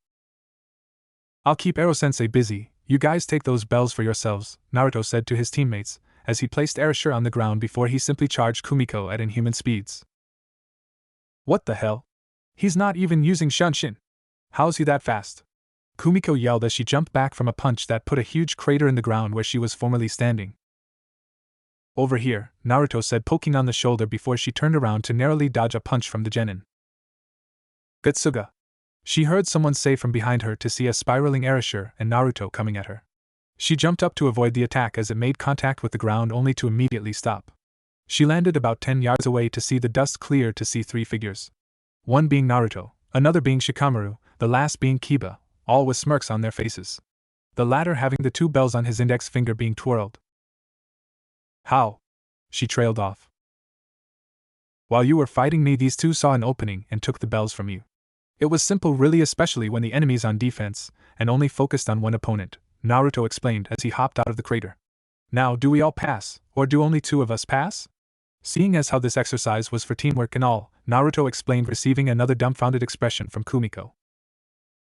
So, I was right. Seeing as how 3 genin couldn't take on a jonin, this exercise was to inspire teamwork. Am I right? Naruto reiterated with a smirk, receiving an absent-minded nod from Kumiko. Then we all pass. Congrats, guys, Naruto said, receiving a woohoo from Kiba, an acknowledging grunt and small smile from Shikamaru. Akamaru and Erasure also yipped in congratulations. Not a moment later, a purple-haired blur rocketed out of the forest and tackled Naruto to ground. Naruto had to fight not to tear the person's head off when he saw them. Reflexes and all. Hey, Naruto-kun, Anko said with a large smile as she straddled Naruto's waist. Oh hey, Anko-chan, what are you doing here? Naruto said as he sat up, though Anko didn't look like she was gonna move from his waist. Meanwhile, Kumiko couldn't help but feel a little amount of jealousy well up in her stomach at what Anko was doing to Naruto. I just wanted to check up on you, is all. I wasn't doing anything and you were the first thing that came to my mind, she smiled as she rubbed his crotch unintentionally. She grinned inwardly. You're packing quite the package there, Naruto-kun. Plus I wanted to see if you wanted to get some ramen with Kurenai-chan and me later? Sound good? She asked. Please accept, you sexy Greek Kami. Oh yeah, sure. It's a date, he smiled, which caused Anko to blush. She smiled at him and stood up. After another smile, she shunted it away and Naruto looked around to see that only Kumiko was left. She was also giving him a hard gaze that had jealousy written all over it. What, you jealous, Ero-sensei? Naruto said with a foxy grin while Kumiko just blushed behind her mask and shunted it away in a burst of leaves. Women, Naruto said to himself while shaking his head. Erasure yipped in agreement with his master. Meanwhile, with Kumiko, she had just shunted inside the Hokage's office. She saw the other Jonin senseis there, so she decided to take her place between Anko and Kurenai. Ah, Kumiko-san, how nice of you to join us and on time for once, Hiruzen smiled while the other Jonins laughed, and Kumiko's sweat dropped. Now, what are the results of the teamwork tests? The Hokage asked. Team 1 fail. Team 2 fail. Team 3 fail. Team 4 fail. Team 5 fail. Team 6 fail, Anko stated. Team 7 pass, Kumiko stated, making the other Jonin's eyes go wide. Elaborate, Hiruzen said evenly while he inwardly smiled at how his surrogate grandson passed. They showed excellent collaboration in retrieving the bells, however. Naruto Uzumaki Namikaze took me head on without another thought. He left getting the bells up to Kiba and Shikamaru. His speed is far greater than mine. I couldn't even track him. He also used an Inuzuka technique with his Niken. His strength rivals Tsunade Senju because he punched a hole in the ground with his initial attack. He is far above genin, Kumiko explained while the other Jonin's eyes widened again. Well, aren't you just full of surprises, Naruto-kun, Kurenai and Anko thought as they exchanged glances with each other. Alright, just keep tabs on him. I'm sure that he has been up to more than we know in the last 6 years, Hiruzen said while a brown-haired Jonin named Yamato spoke up. Hokage-sama, I'm sure that he needs to inform you in full of his full set of abilities. Withholding information about himself could prove disastrous in the future, Yamato stated, getting nods from some Jonin. If Naruto-kun wants to keep some secrets, then let him. It's none of our business, Anko stated. After all, one of a ninja's top weapons is deception, Yamato-san, Kurenai added. That is correct, Hiruzen nodded. It is up to Naruto if he wants to divulge any information of his skills. Proceed with the other team's performances, Hiruzen said. Team 8 pass. Barely, Kurenai added. Sakura Haruno is positively useless. From what I can gather, Sasuke Uchiha thinks he is unbeatable, and it is very annoying. Shino seems to be the only sane one of the team aside from myself, the Genjutsu mistress said, earning some chuckles from the gathered Jonin. I thought we were going to get some ramen, Naruto whined slightly as Anko and Kurenai dragged him to a more formal restaurant. It was about 6 in the afternoon when they picked him up from the Namikaze Uzumaki estate. Well, we wanted to treat our precious Naruto to something more delicious than boring old ramen, Kurenai smiled. If anyone would have been with the three, then they would have looked at Kurenai like she was an alien because of the way she was smiling. They would have been all like blasphemy. Naruto was about to retort before they entered the most expensive and restaurant in Konoha, which was known as Red Star. Yes, reservation for 3 under Yuhi, Kurenai spoke to the man at the front desk, of which nodded immediately, and escorted the 3 to their place in the restaurant. Naruto was getting ugly glares from the men, with some muttering "lucky team" under their breaths. Here is your booth, your waiter will be right with you, the man said as he exited the room. Naruto nodded to the man and entered the booth, only to be flanked by both Anko and Kurenai at the same time. I'd like to make a Naruto sandwich, Anko whispered seductively with a slight blush and half-lidded eyes. She had to say that Naruto had grown into quite the man since the last time she saw him. Hell, she'd say he was drop-dead equivalent to a Greek god. His rugged complexion. Those eyes that told more stories than he was letting on, and those muscles beneath that white jacket and shirt were just begging to be let out. She blushed again as she thought of his strong form over her, completely dominating her. It made shivers go up and down her spine. She could finally kiss her virginity goodbye, and it wouldn't be something she would have regretted either, like a lot of girls nowadays. Her usual openness was just a way to cope with sexual frustration she had been having. And masturbation just didn't seem to cut it, but every time she was around Naruto she couldn't control herself. Her heart fluttered, heat built up in her body just at the thought of him. It was all completely alien to her, but she liked it a lot. A Narukuin sandwich? I think I might like that, Naruto winked, making Kurenai and Anko both blush intensively. Kurenai was also having a problem containing herself around her precious Narukuin. Her inner woman was telling her to tie the man down and ravish him to no end. She and Anko had been best friends for over a decade, and they told each other everything. When Naruto left the village they would complain to each other, and sometimes Mikoto, Tsum and Hana, about how much they missed their precious Narukuin. But now here he was, a man that carried himself without an ounce of cockiness and just stone-cold determination that turned her on to no end. She wanted him, she needed him. She positively craved him and his every fiber of existence. She wanted to hold him tight and never let go. She'd gladly give herself and her virginity to him at a moment's notice, but she wouldn't admit that to herself. I did say that she hadn't lost her virginity because of her reputation of castrating men in neighboring villages, right? Yeah, that wore her rep down a bit with the men, but Naruto had no problem around her, in which she loved that about him. He was also more powerful than he let on, and that intrigued both of the women to find out what truly happened to their Narukuin. Now, what may I get for you, Mrs. and Sir? The waiter said as Naruto put his arms around both of their necks to rest them on their shoulders. I'd like sake, please, Naruto asked, and the man saw his Konoha headband, in which made him a man by legal terms. He then nodded.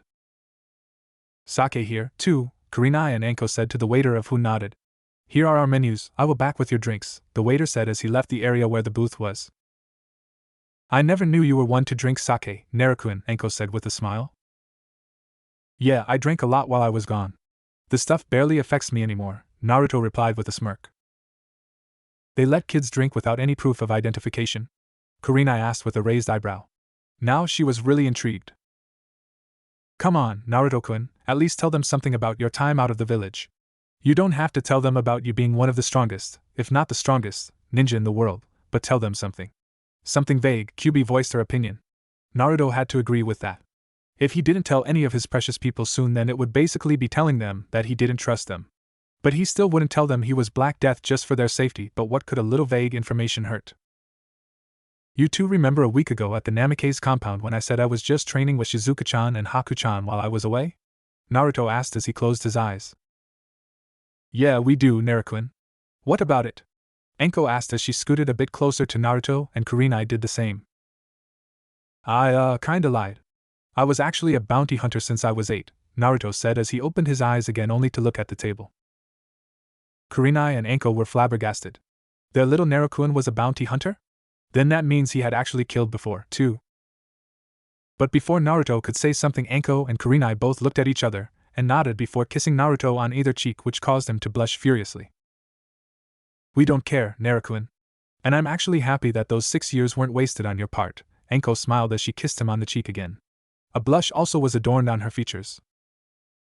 Maybe we can test your skills someday with those weapons of yours, too, Kurenai said with a smile as she kissed him on the cheek again as well. She also blushed. You're going to have to tell Tsum, Hana, and Mikoto, you know that, right? Anko said, and Naruto nodded while she and Kurenai both smiled and nuzzled into him. That night was spent with laughs, and Naruto told them a few stories of his. When they ate, Kurenai was about to pay, but Naruto beat her to it and gave the waiter a generous tip. Afterwards he walked the two home, seeing as how they lived together. I had a great time tonight, girls. Good night, he smiled as he was about to turn around before Anko embraced him from the front and gave him a generous kiss on the lips. He returned it in full, and just as Anko pulled away, Kurenai replaced her with a kiss of her own. You have no idea how long we've been waiting to do that, Anko smiled. We wanted to wait until you were older, and here you are kissing a couple old hags like us, Kurenai chuckled nervously. Not a moment later Naruto took them into a warm embrace. Don't say that about yourselves, Anko-chan, Kurenai-chan. You two are some of the most beautiful women I've ever seen, and don't let anyone tell you any different. And you two are far from old, so don't let me catch you saying that about yourselves ever again. Am I clear? Naruto said in a mock authoritative tone coupled with a smile. Anything, Naruto, they said at the same time while they blushed thoroughly at the compliments. 2 months later. Naruto's training with his 3 senseis didn't let up, but instead he opted to train in his mindscape, which, albeit not as effective, but was the only way he could train and not get found out. He had learned of another natural bloodline passed on to him that skipped every other generation. 'Twas the legendary Rinnegan. Madara had the Rinnegan, but he knew that Naruto did also from snooping around his DNA and altering it a bit more so it could accommodate the eternal Mangekyo Sharingan as well as its abilities. Naruto hadn't unlocked the EMS yet, but with the rate he was progressing, Madara figured the teen would soon. And by soon, he meant very soon. It was basically trying to unlock the Mangekyo Sharingan all over again for Naruto, except twice as hard. But back to the Rinnegan. Madara had explained to Naruto when the blonde boy unlocked it that it was of sheer willpower. Naruto remembered that was when he was taking on his Kyuchan, Alucard, and Madara at the same time was when he unlocked it. Madara had explained that there were 4 levels to the Rinnegan that took decades to master, but knowing Naruto it would probably only take a few years. The Rinnegan also naturally helped with the yin and yang releases, the ones that govern the spiritual and physical energies. Who doesn't love an OP Naruto? But here's a little insight as to each of Naruto's tenants' power levels. Any one of them is equal to the other in terms of power, including Naruto. So any one of them could take on any other one equally, and let it be a draw, but if it were a 2-on-1 then the one person would undoubtedly lose. However, only on rare occasions when Naruto wasn't learning something he would spar with one of them, however he could tell they were holding back, but it still pushed him. But aside from training, Naruto had told the half-lie of him being a bounty hunter to Mikoto, Tsum, and Hana. Mikoto had merely given him the silent treatment for a week before she spoke to him again. But when she did speak she cried also, saying that he could have gotten hurt and that she couldn't possibly live without her little, not so little anymore, Naruto. She had feelings for her Naruto, but she couldn't sort them out, so she kept them hidden for the time being. Tsum was perfectly fine with him being a bounty hunter. He still remembered what she said to him the day he told her. "I like him big, strong, sexy, and powerful," she whispered, which still made him blush to that very day just by thinking about it. Now I want you, the readers, to tell me if she has feeling for Naruto? Or do I have to say it? Hana was a little upset with him going along the lines of what Mikoto did, though she didn't give him the silent treatment for a week, but she quickly got over it and told him, "I figured that 6 years out of the village didn't make you only average." He smiled at that. She also had feelings for the blonde, but she, like Mikoto, kept them hidden as to not mess things up with her Naruto. Anko and Kurenai were another matter. They were severely flirting with him non-stop, however, like Shizuka and Haku, told him to wait until he was a chunin and they would be all his. A day over at the Namikaze compound they had discovered the same deal was struck with Shizuka and Haku with Naruto. After a lot of swearing, thrown objects, and death threats, the 4 came down to an agreement that when Naruto reached the rank chunin they would all be his. Sweet deal, right? Another bit of info for you was that because Kurenai was somewhat lacking in everything except genjutsu, and Anko was good at everything except genjutsu, Team 8 was assigned 2 senseis. Sasuke and his Uchiha pride told everyone that he got 2 senseis because one sensei wasn't strong enough to teach him. Naruto's Kyuchan was one of the biggest perverts that Naruto had ever met. She had figured out how to materialize at will, and scare the shit out of him, especially when he was in the shower. One time she had materialized behind him completely naked, in which he did not mind, but would not admit. It took both of their maximum willpowers to not take each other right then and there. So, sadly, our Naruto, otherwise known as the badass Black Death, was still a virgin. Kumiko for the entire 2 months was trying to sort out her feelings for the blonde. Every time he would come to training her heart would flutter, she'd blush automatically. Her senses would go into overdrive every time he was simply standing near her, and his scent would send shivers down her spine. She was a complete mess. On a random note, Naruto's height had increased to about 5 feet 7 inches. I honestly just can't find where to put this into a part of this 2-month overview. Now, onto the task at hand. Team 7 walked down the halls towards the Hokage's office. Naruto was petting Erasure, who was happily sleeping in his jacket. Shikamaru and Kiba were talking amongst themselves and Kumiko was walking ahead of the group. I did mention that Shikamaru, Kiba, and Naruto were now like brothers, right? I didn't mention that? Well then there you go. The 4 stopped at the door to Hiruzen's office and they heard an enter from behind the door. Kumiko pushed open the door to see Team 8 and their 2 senseis, Kurenai Yahi and Anko Mitarashi. "What are you guys doing here?" Kumiko asked Kurenai and Anko. "I will answer that, Kumiko-san. You 9 are about to be sent on a C-ranked mission, and this mission is to inspire teamwork between teams. Teams 9 and 10 have already completed 2 joint C-rank missions, and now your teams must complete one as it is mandatory, Hiruzen explained. Sasuke merely grunted and said something about not needing help and Uchiha Elite. Naruto shrugged as he would be able to spend time with Anko and Kurenai. Sakura was about to shout before Anko covered her mouth with a roll of duct tape. Shino said nothing. Kiba said it was fine with him and Shikamaru said something about it being too troublesome. We accept, Hokage-sama, Kurenai, Anko, and Kumiko said at the same time with a bow. What's our mission, Gigi? Naruto asked with a raised eyebrow. Kumiko was about to scold him, but the Hokage said not to worry about it. Your group will be escorting the actress, Yuki Fujikazuto, to the land of snow for her and her team to shoot a movie. Watching the movie with Kurenai to his left, Anko to his right with his arms draped over their shoulders, Naruto couldn't be happier. The movie itself was hard to get into, but he could deal with it.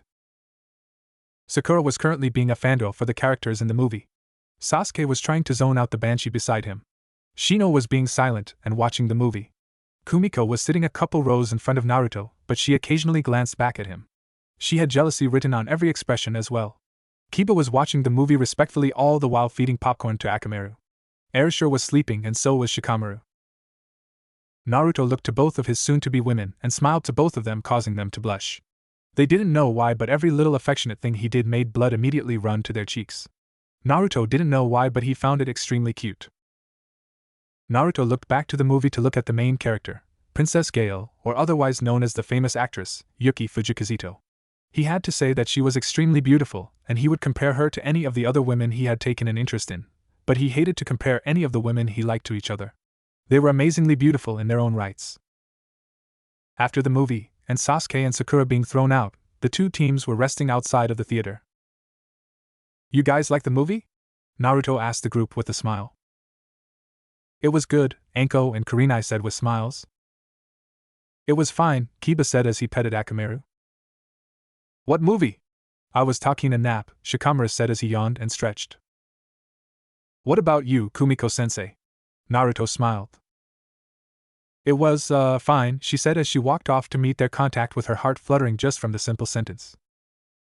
It would have been fine if you didn't get us kicked out, Naruto baka, Sakura yelled. Everyone raised an eyebrow. I wasn't even sitting near you, Banshee-san, Naruto said seriously. The group snickered. Even Sasuke cracked a small smile. Before the pink banshee could retort, a horse with a black-haired woman, with a green robe rode past. 1 second later, no less than a dozen men in black armor were chasing after her, all with horses of her own. They were being led by a normally dressed man, which made it more odd. Naruto raised an eyebrow. He wasn't the leader, but he had to something. You guys restrain the men, I'll go after the woman and ask why she's being chased, Naruto said in an authoritative tone. Who died and made you leader? Sakura yelled. Kumiko-sensei isn't here. Do you have any objections, Kiba, Shikamaru, Kurenai-sensei, and Anko-sensei? Naruto asked, and he received shakes of the head. Then that settles it, Naruto said as he shunshined to a nearby roof to chase after the woman. Chasing after and restraining the men had been a breeze for the group of 2 jonin and 5 genin. I needed a good workout, Sasuke said as he stretched his arms. What are you guys doing? Kumiko said as she jumped down from the spot she was perched on and disappeared, only to reappear behind the group of men with the rope behind them falling to the ground. Why'd you do that, Kumiko-sensei? Kiba asked. It was too troublesome getting them tied up, Shikamaru added with a sigh. Did the Hokage not inform you too? Kumiko asked as she helped an aged man to his feet. She then noticed a blank stare from Kurenai and Anko. I guess he didn't.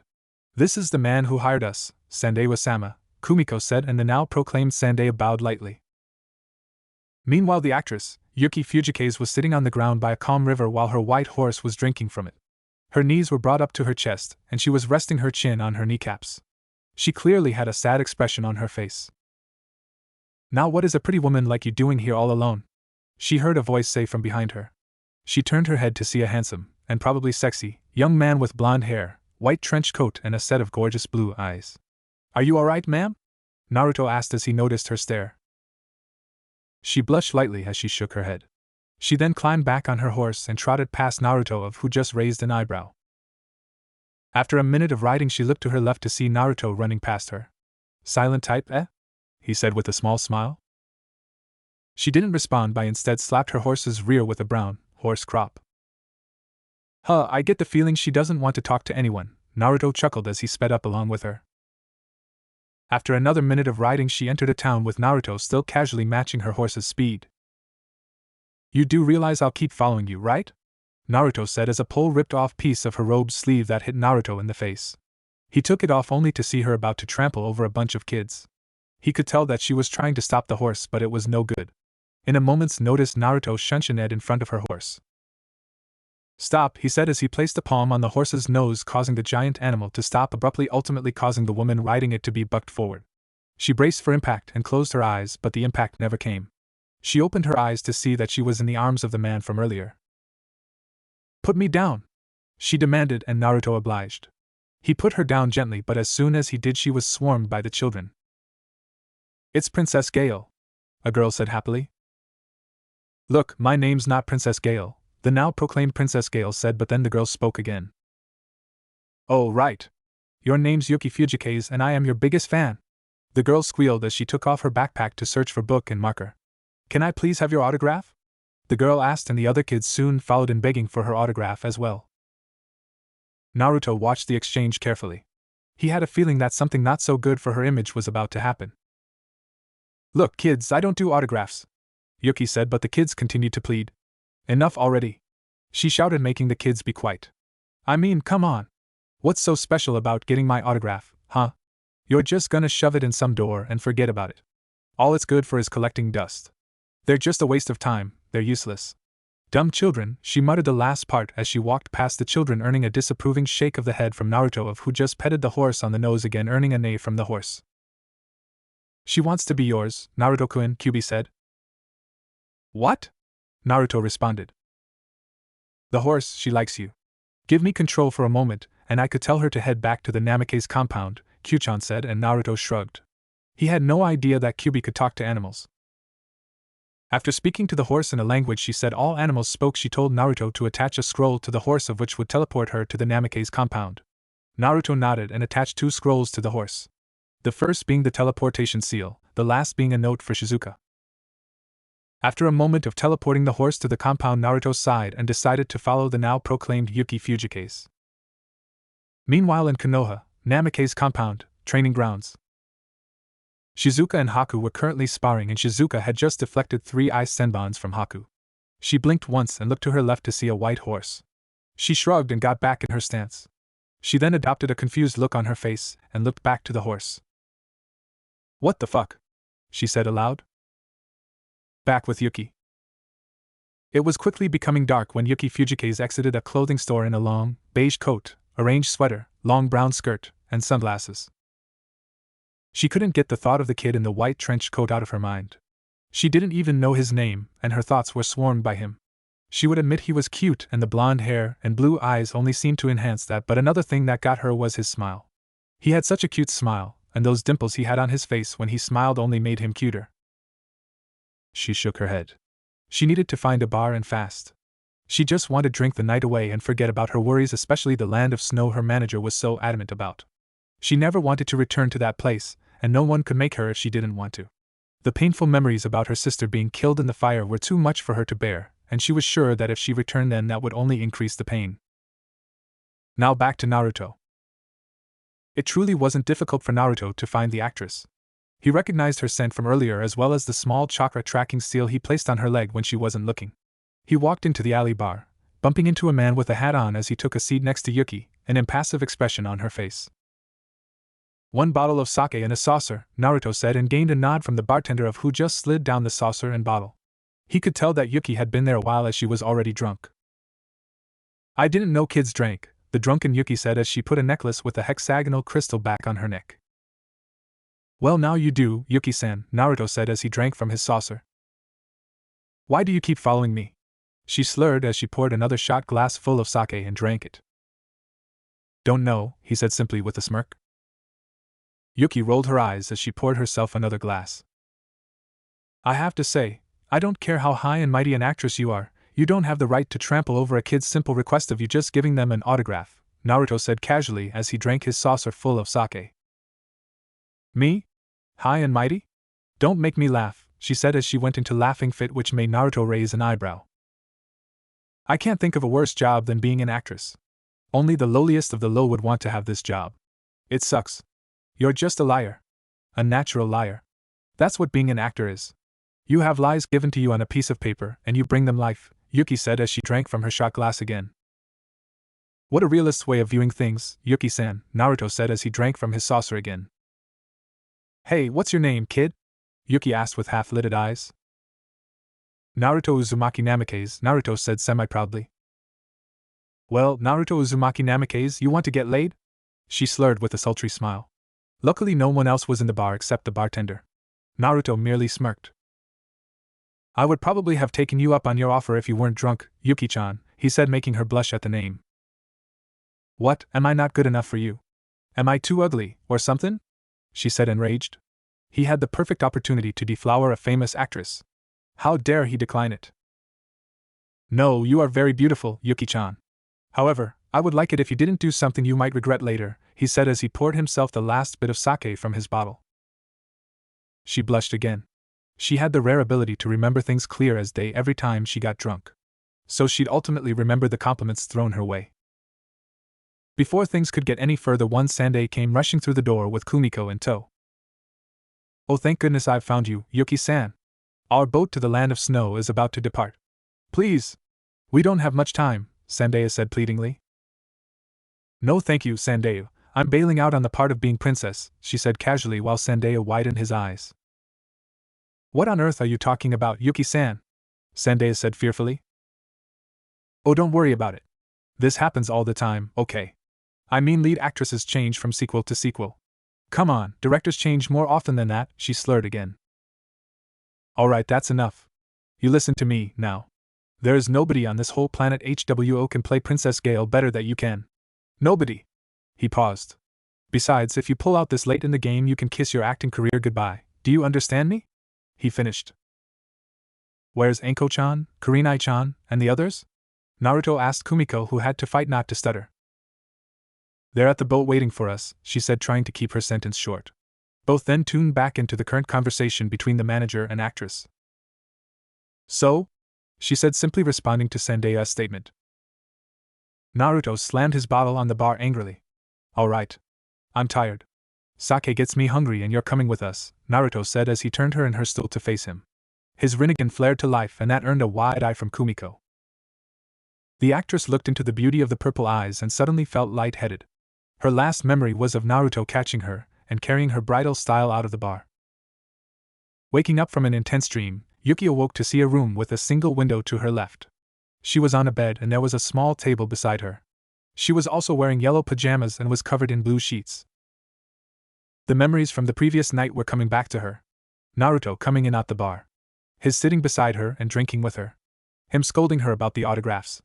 Her offering herself to him calling her beautiful, and his respect for her not to take advantage of her drunken state. He was really sweet. She blushed and half-smiled at that. Ah, Yuki-san, you're awake, she heard Sandai say as she clutched her head. Sandai, can you get me some water? My head's spinning. I know this'll sound crazy, but it feels like the room is swaying, she said as she rubbed her temples. You wouldn't be entirely wrong on that statement, Yuki-san, he said, making her eyes widen. She rushed out of the room and up some stairs to open a wooden door to see that they were on a ship. Her eyes widened. You have got to be kidding me. About an hour later, Naruto, the rest of Team 7 and Team 8 were currently doing their own things. Sakura was fawning over Sasuke. Sasuke was trying to accidentally push Sakura off the ship. Anko and Kurenai were with Naruto, of who were watching the scene get set up on the ship. Shikamaru was sleeping below deck. Kiba was with Naruto and Ko. And Shino was having a difficult time keeping a kunai away from his throat just to get Sakura to shut the hell up. And it was gonna happen one way or another. Kumiko was trying to distance herself from a certain blonde as to not have any alien feelings, but it was having the opposite effect on her. When she was near him, she was somewhat at peace. When she was away from him, her thoughts would be directed at one person and one person only. That was Naruto.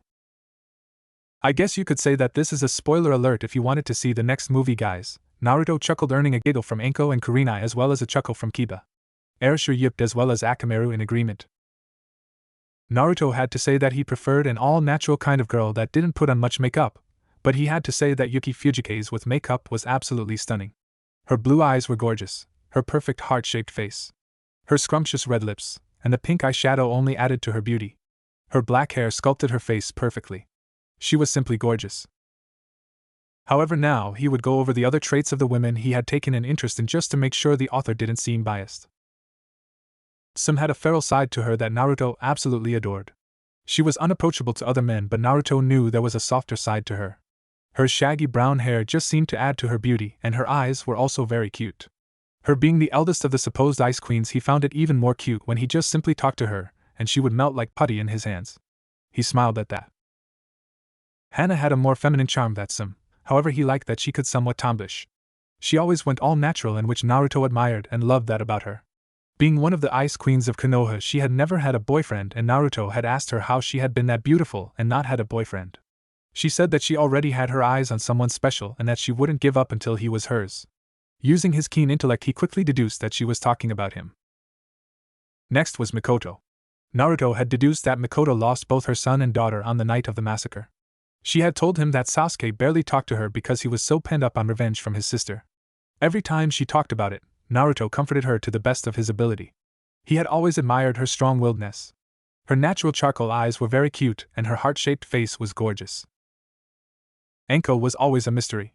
She had always been ridiculed about being the apprentice of Orochimaru, but Naruto never looked at her any different. During the 2 months, he had actually found a way to rid the cursed seal of its effects. It wouldn't destroy it, it would just simply repurpose the seal, but the only way that Naruto figured out how to do it was with a bite of his own, which would place his seal instead. But enough about that. Anko had always been beautiful in Naruto's eyes, and he had no idea why no other man had tried to claim her. Her eyes were very gorgeous, and the shade of her hair always intrigued him, but he found it suiting her in a beautiful way. Next was the Genjutsu mistress, Kurenai. Her red eyes entranced him to no end, and her somewhat shy nature made her all the cuter. Her Ice Queen status meant as much to Naruto as the other Ice Queen statuses did to the other girls. In other words, it didn't mean jack shit. When the Genjutsu mistress befriended him those years ago, she occupied his thoughts as much as the other women. Shizuka had the toned body of an athlete, and that was something that Naruto couldn't keep his eyes off even if he tried. Her skills weren't anything that should be tampered with, and her golden eyes were something that only showed affection and care for 2 people in the entire world. Those 2 people were himself and Haku.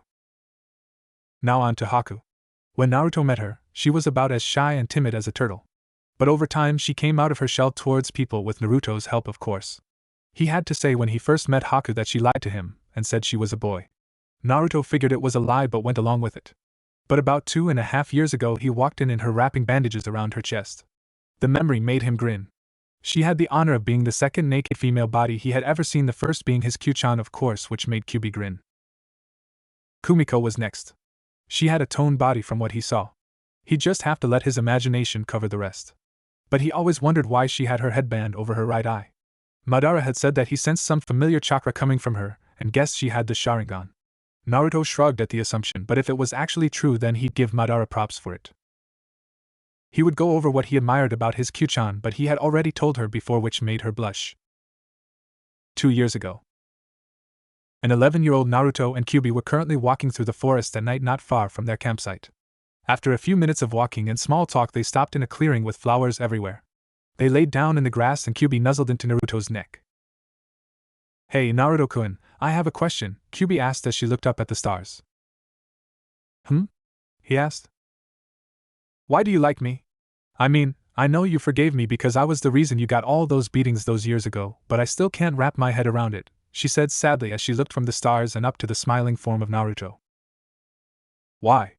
Well, I have a lot of reasons," he smiled as he looked up to the stars. "You're amazingly beautiful, you have a great smile, and you and I have the same sense of humor. You have a great personality. You're kind, sweet, and caring.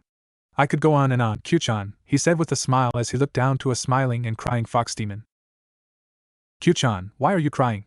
Did I say something?" he said frantically, but she silenced him with a kiss on the lips. "Yes, Naruto-kun, you did say something. Something that no one in my very long lifetime has ever said before," she said as she kissed him again, which he returned in full. That was his first kiss. Present. "You want a harem, don't you, Naruto-kun?" Kyuubi teased with a smile. Yep, and you're part of it, Q-chan. Naruto smirked inwardly, making his Q-chan blush furiously. Oh, really? She replied sultrily. Naruto merely smiled at that. Naruto snapped out of his stupor to find that he was staring at Yuki, and she was blushing under his gaze. He blushed also as he averted his gaze and the actor started to film. Next day. Well, that's interesting, Naruto commented as he saw the giant iceberg in front of the ship. Better go wake up everyone else, Naruto said as he sipped some coffee from his mug and headed below deck. Kumiko-sensei, get up, Naruto said to his sensei's door. She didn't respond, so just walked in to find her on her side facing the wall on her bed sound asleep. Her door was usually locked, but she must have been tired so it wasn't locked. Naruto was about to shake her shoulder, but she mumbled something. Naruto-kun, more Kumiko mumbled, which made Naruto blush. Right there, Naruto-kun, she said as she turned over in her bed to reveal the completely uncovered face of one Kumiko Hatake. Holy, Naruto was amazed at Kumiko's beauty. He had somewhat expected a butterface, but her face, because of her wearing a mask. She had a heart-shaped face, a set of pink lips, a cute nose, and a scar running over her left eye. Her hair was messily covering parts of her face in which he found cute. She's gorgeous, he thought. She moaned his name again before she groggily opened her eyes, with them instantly widening at the sight of Naruto. Ba-dum ba-dum ba-dum. Her heartbeat was ringing in her ears. I owe Madara $5. She does have the Sharingan, Naruto thought before reality hit him. I'll be leaving now, Kumiko-sensei. I just wanted to make sure you were up, he said as he turned on heel to walk out of the door only to stop. And Naruto-kun, please wait, she said in a voice that was pleading. Naruto-kun? He thought as he turned around only for her to walk past her and shut the door clad in her panties and a white t-shirt. What is it, Kumiko-sensei? He asked warily. She didn't respond but instead threw her arms around his neck and smashed her lips to his. His eyes widened before he put his arms around her waist and licked her bottom lip as if asking for entrance. She obliged as they engaged in a tongue war for dominance. After a couple minutes they broke away for ample airflow while they leaned their foreheads together. Now I see why you wear that mask, Kumiko-chan. You're beautiful and you wouldn't want every man fawning over you, he smiled while she pecked him on the lips again. Thanks for the compliment, Naruto-kun, she blushed. Her heart, for the first time in 2.5 months, was finally at ease. I have to ask, where'd you get that Sharingan? He asked as he kissed her on the nose. When I was younger, I lost my left eye. I was friends with an Uchiha at the time, and he gave me his left eye. I keep it covered so I don't suffer from chakra exhaustion, she said as she looked down to see that she was still clad in her panties. She blushed, but she didn't care right then. She felt safe and complete in his arms. You remember when our team said their likes and dislikes on the roof a couple months ago? She asked, receiving a hesitant nod from Naruto. It is true that you really like older women? She asked while Naruto smirked. I wouldn't still be holding you if that weren't the case, Kumiko-chan, he said with a smile as he crashed his lips against hers again. The director figured that the iceberg was a perfect place for one of the scenes in the movie to be filmed. Kiba, Shikamaru, and Shino were currently watching over the ship. Sasuke and Sakura were around the heater while Naruto, Anko, Kurenai, and Kumiko were watching the filming. Yuki looked over to Naruto, of who was chatting with the 3 jonin. She couldn't help but feel a small amount of jealousy well up inside of her at the sight. A few minutes later. So Princess, you've arrived. Well done, a fat actor in robes and a staff spoke on top of a hill overlooking Princess Gale and her 2 guards. It's you, Mao, the princess said, reading her prop sword. Princess, please stay back, a man with long brown hair said. We'll take care of this for you, a man with white and purple makeup said, getting into his battle stance. The fat actor laughed. Did you honestly think these meager fools could defeat me, princess? The man said, pointing 2 fingers at Yuki, only for an explosion to detonate in the background.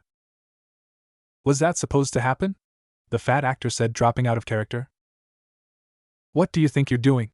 The director's assistant said as a calm-looking Naruto stood in front of Yuki and the other males with the jackal in hand, it smoking, with Anko, Kurenai, and Kumiko behind him, each in a battle stance. There are other ninja here. I suggest you get back. Kurenai-chan, can you help the others get the civilians back to the ship, please? Naruto asked, kindly looking back at her with a smile. She then nodded with a smile and shunted to the large group of civilians already being ushered back to the ship with the help of the other genin. Welcome to the land of snow, friends, a man with blue clothing on and strange armor. Naruto and Kumiko narrowed their eyes at the man, but another voice spoke. Greetings, Princess Koiki. I do hope you're still carrying around the hex crystal. A woman with pink hair, hat, blue clothing, and the same strange armor on said as she made her position known on a pillar of ice near the fat actor. Kumiko's eyes widened. Princess Koiki? She said. Sandayu, of who was now standing near the group because of black magic and such, was gaping. This brat's good at detecting chakra, I'll give him that, another voice said off in the distance to reveal a large man with the same armor and clothing as his friends and a robotic-looking arm to boot. Naruto smirked at the compliment. I'll take on the big guy over there. Since you know the skinny faggot over there, I'll let you have him, Kumiko-chan. Enko-chan, you take on the pink chick, Naruto said, and they nodded and shunshined to their respective opponents. Naruto was the first to arrive at his opponent of who had just finished snowboarding down the large hill he was on previously. Naruto Uzumaki Namikaze, and you are? Naruto asked as he holstered the jackal. Mizore Fuyukuma, now die, the man said as he charged Naruto with his robotic arm and real arm attempting to flatten him. Too slow, Naruto said with a smirk behind Mizore. Mizore roared as he sent a left hook towards Naruto of who just dodged easily. This is boring. I wonder how Enko-chan and Kumiko-chan are doing, he said aloud as he dodged a very slow and sloppy punch from Mizore before he sent a punch to Mizore's stomach, making the man roll back and collide with a wall. Meanwhile with Enko. Katon, Ryuka no Jutsu! Enko yelled as Fubuki summoned another ice wall to block the deadly fire. This is getting boring. Hayaro no Jutsu! Fubuki yelled as she summoned an ice prison that tried to imprison Enko of who just evaded the ice. Damn, that thing's fast, she thought as she sent another blaze of fire towards Fubuki. She then shunshined to the right of the pink-haired woman to send yet another burst of flames, all the while having the ice prison chase her. You're a repetitive bitch, eh? Fubuki said with a grin as she finally captured Enko in the ice prison. She smirked confidently only for Enko to transform into the heater. Over here, bitch, Enko said as she reared back a fist for it to connect with Fubuki, sending her off a hill. Enko smirked triumphantly only for Fubuki to come back up with purple wings. Enko narrowed her eyes at the pink-haired bitch. You have no idea how much I hate you right now, Enko muttered, sending a dozen snakes towards the ice user. Meanwhile with Kumiko. Looks like your chakra armor's improved since the last time I've been here, Kumiko said as she and Nadar engaged in a taijutsu battle. Yes, it increases the chakra within the body and creates a chakra barrier that blocks the chakra of our adversaries, and as a result ninjutsu and genjutsu are rendered useless, Nadar said as he summoned a Hayaton, Ikaku Hakugiai, or horned ice whale towards Kumiko of who tried to counter with a water dragon but failed because of its freezing because of the whale. You aren't going to run like you did last time, right, Kumiko-san? Nadar mocked with a smile. Never, Kumiko retorted as she shunshined behind Nadar and threw him into a wall. Kumiko was about to help Enko or Naruto, but another horned ice whale sprang from the snow and ice below her. With Naruto again. You brat. Fine. I'll just go for the princess then, Mizore said as his robotic hand rocketed towards one Koiki of who was sitting on the snow trying to sort out all the suppressed memories in her head that were now flowing back to her. Sandayu was about to jump in the way, but Naruto had the idea to shunshin right in front of the thing to block it with his bare free extended left hand. Going after unprotected women if a real cheap shot, Naruto said as he looked at Mizore in rage before drawing the Inazuma and cutting the robotic hand off, making Mizore's eyes widen in surprise. Naruto was about to retaliate, but he felt the ground shake beneath him. He growled and red-sheathed the Inazuma before Kumiko and Enko shunshined beside him. Naruto-kun, we have to go. This place is falling apart, Enko said worriedly just as Fubuki, Nadar, and Mizore activated their wings and flew away. Grab Sandayu. I'll get Koiki-san, Naruto said as he grabbed the supposed princess just as she snapped out of her stupor just to be scooped up bridal style by Naruto. She blushed as he ran at high speeds back to the ship. He looked down at the princess and smiled, making her blush further. Meanwhile on the ship. And cut! The director shouted excitedly. Man, I hope we got all of that, the director's assistant said exasperatedly. A few hours later the group had arrived at the real land of snow and was unloading all of their equipment, while Naruto was dozing off in a chair in Koiki's room. Kumiko had been in there about an hour earlier for unknown reasons, and Naruto had been in there ever since his sensei had left. She looks so peaceful when she sleeps, he thought with a small smile. Despite the cold attitude towards life, she had her softer side in which she rarely showed, but her softer side was what Naruto would kill to see more of. A moment later she stirred and opened her eyes to see a smiling Naruto. "I'm glad you're awake," he said in a voice that made shivers go up her spine and a blush to overtake her features. "Why were you in here?" she said while her blush died down. "To see if you were alright, if that's fine with you," he said with a small grin while yet another blush found its way to her face. "There's an emergency meeting in the meeting room. Just go when you're ready," he said as she nodded. She smiled sadly when he left. She really did enjoy his company. Naruto walked in the room to see the rest of Team 7 and 8 with the director, the director's assistant, and Sandeya sitting around a large table while Kumiko was leaning against the wall. Naruto looked to see a seat in between his Kurenai-chan and Enko-chan, and he happily took the seat. "She can't really be a princess, can she? That's only in the movies, right?" Kiba said. However, Kumiko spoke up. "No, Kiba. She goes by the alias Yuki Fujikaze, but her real name is Koiki Kazuhana. Our true objective is to guard Princess Kazuhana, the rightful heiress to the throne to the Land of Snow. I feared that this mission would progress, but it seems that we're taking on an A-ranked mission now," Kumiko explained, gaining wide eyes from everyone. "I met here a long time ago," Sandeya spoke, gaining the attention of everyone present. "I was her aide and her sister's aide when they were just little girls. I don't blame her for not remembering me," Sandeya said quietly. "So that means that you're from the Land of Snow, too, doesn't it?" Sandeya-san, Anko asked. Sandeya nodded. "That's right. I served her father, the leader of the clan, Lord Sosetsu Kazuhana," he said. "The Land of Snow wasn't very large, but it served as a haven for peace," he added. Lord Sosetsu absolutely adored his daughters. Those were prosperous times then. He paused as he adorned a look of hurt on his face. But 10 years ago, that all changed. Lord Sosetsu's younger brother, Doto, hired a group of snow ninja and started a large revolt. He wanted the throne, and that was the only way he saw fit. The Kazuhana castle burned to the ground, and Lord Sosetsu and his youngest daughter, Yukari, Koiki's younger sister, also supposedly died, he said as his face adorned more hurt. "I was a chunin at the time and was assigned a mission there to investigate the possible revolt. I was the one who got the princess out of the fire. I couldn't find her sister, but I couldn't find the time to search for the body," Kumiko said, also saddened while Naruto's anger flared at this Doto for causing his Kumiko-chan and Koiki-san pain. "The day I figured out our lovely Princess Koiki was alive, I was overcome with joy. She was alive after all those years," Sandeya cried. "That just showed the loyalty that kind of man had for the princess. Naruto admired that about him." "I should have died back then," a voice said from the doorway, and all heads to turn towards that direction for them to discover that it was none other than Koiki herself. Naruto leaned forward in his chair and closed his eyes. "Don't say such things, princess. You couldn't imagine how frantic we all were. We never stopped praying for your life," Sandeya responded. "I'm alive, but my heart is dead," she said, and Naruto narrowed his eyes. "After that day of losing my sister and father, all of my tears dried up," Koiki said. Naruto could sympathize with her, but she didn't have to wish she would have died. Some people would have been much more grateful in her position, a lot of people. "And that's how and why I became Yuki Fujikaze's manager. I abided my time to escort her back to the Land of Snow," Sandeya said as he finished drying his tears. "So what you're saying is that you've just been using us?" The director's assistant. "I'm sorry for deceiving you, but it was for the sake of the Land of Snow's people," Sandeya said as he stood up and ran over to in front of Koiki. "Please, Princess Koiki, confront Doto and assume your rightful place as ruler of the Land of Snow," he said, getting his hands and knees begging her. But all he got was an impassive expression from her in return.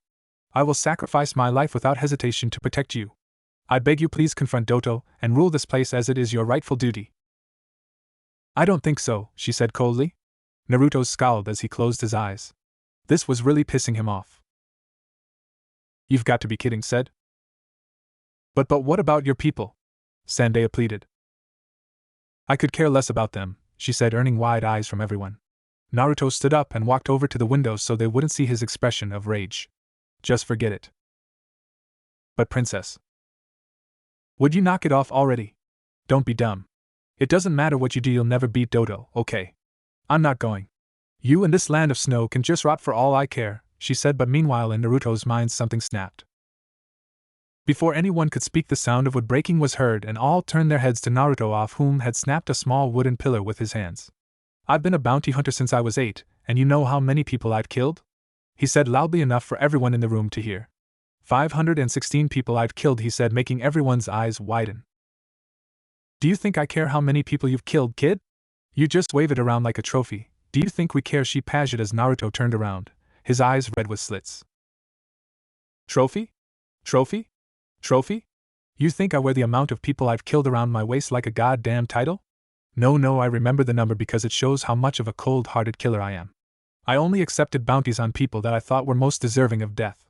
But I still don't think any of them deserved it. I have no idea if some of them were loving fathers or caring husbands, but I followed through with it anyways because we didn't need any more rapists, murderers, thieves, or drug sellers in this world. But you telling your rightful kingdom and undeserving people to rot and declining a man on his hands and knees begging you, Naruto said, releasing a hollow chuckle. That's a new low I never knew existed, he spat. I'm going for a walk, he said as his eyes turned back to normal and he disappearing in a burst of snow while Koiki crumpled down to the floor crying for the first time in 10 years. If you could see Naruto, he was currently walking on a path of snow to who knows where. He didn't care. He just needed something to blow the fuck up. Overlooking the land of snow on a rock ledge that plummeted several hundred yards down, Naruto couldn't help but take in the country's natural beauty. The mountains, the forests, the rivers that flowed, they were all beautiful. He was still beyond frustrated, though. He sat down and rubbed his temples just as Kyuubi materialized beside him and leaned on him, her presence soothing him almost instantly. She took one of his hands and intertwined their fingers. Naruto-kun, please stop thinking about this. You know I hate it when it storms in your mindscape, she said while Naruto continued to look off over the landscape. It's hard, Kyu-chan. I know you, Madara-sensei, and Alucard-sensei, trained my emotions better than that, but that's not right what she did to him. I know she must be in pain to come back to the land where her sister and father died, but she doesn't have the right to say that those innocent people should rot, he said as Kyuubi pecked him on the cheek and rested her head on his shoulder. I know, Naruto-kun, but she shouldn't be told what to do. If she wants to take the throne, then that's her decision and not anyone else's, Kyuubi said as Naruto stood up. Naruto-kun, did I say something wrong? She asked fearfully. Naruto didn't say anything but instead walked over the edge of the cliff, only to be found walking on air. I finally got it, Kyu-chan, Naruto smiled. Meanwhile, one Erasure of whom had now woken up from his long nap, climbed out of his position in Naruto's jacket to look down. The small wolf widened its eyes before yipping in disapproval. Naruto chuckled.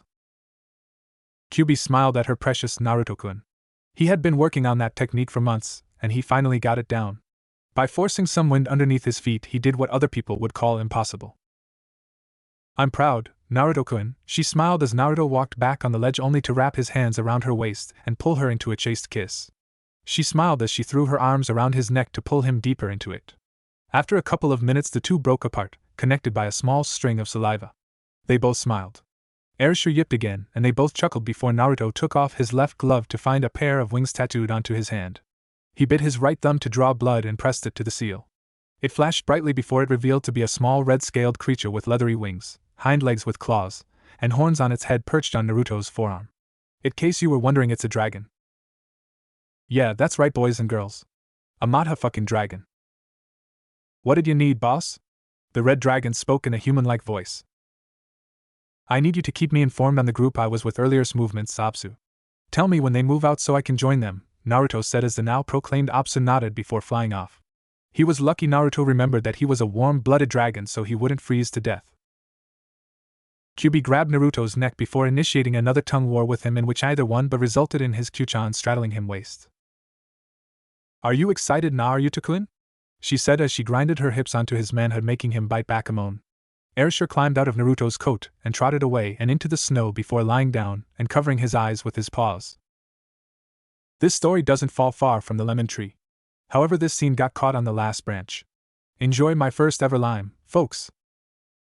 Little bit, he grinned as he grinded his own hips, making her flush and moan as he rubbed her womanhood. He had to say that this was feeling good. Really good. She waved her hand over the small area to make the ice instantly melt to reveal green grass. Naruto shed his jacket as Kyuubi raked her fingernails over his chest, making him shudder at the feeling. Now, onto the age factor. With her being hundreds if not thousands of years old, she couldn't afford to be picky with her choices in men. So, just make sure she had a reason for this, and to make sure the author wasn't a pervert, in which he already is, she would go over some things she adored about her Naruto-kun. He was kind, he was protective, he was the embodiment of forgiveness, and a 13-year-old with the body of a kami, and the person she dare say, loved with all her heart. Now, back to the lime, and let my cougar-loving fans flourish. Naruto raised himself up and kissed Kyuubi sensually again before trailing kisses down her jawline and onto her neck, making her moan. He sucked on the porcelain skin marking her. Her moans only excited him to go further. Kyuubi was moaning excitedly at her Naruto-kun's menstruations. She continued to grind to the best of her abilities, making him moan on her neck.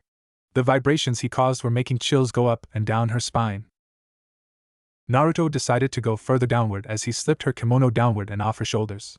He kissed each and every place he could find, making the sexy vixen shudder beneath him. He put his hand on her back and picked her up so that she was beneath him.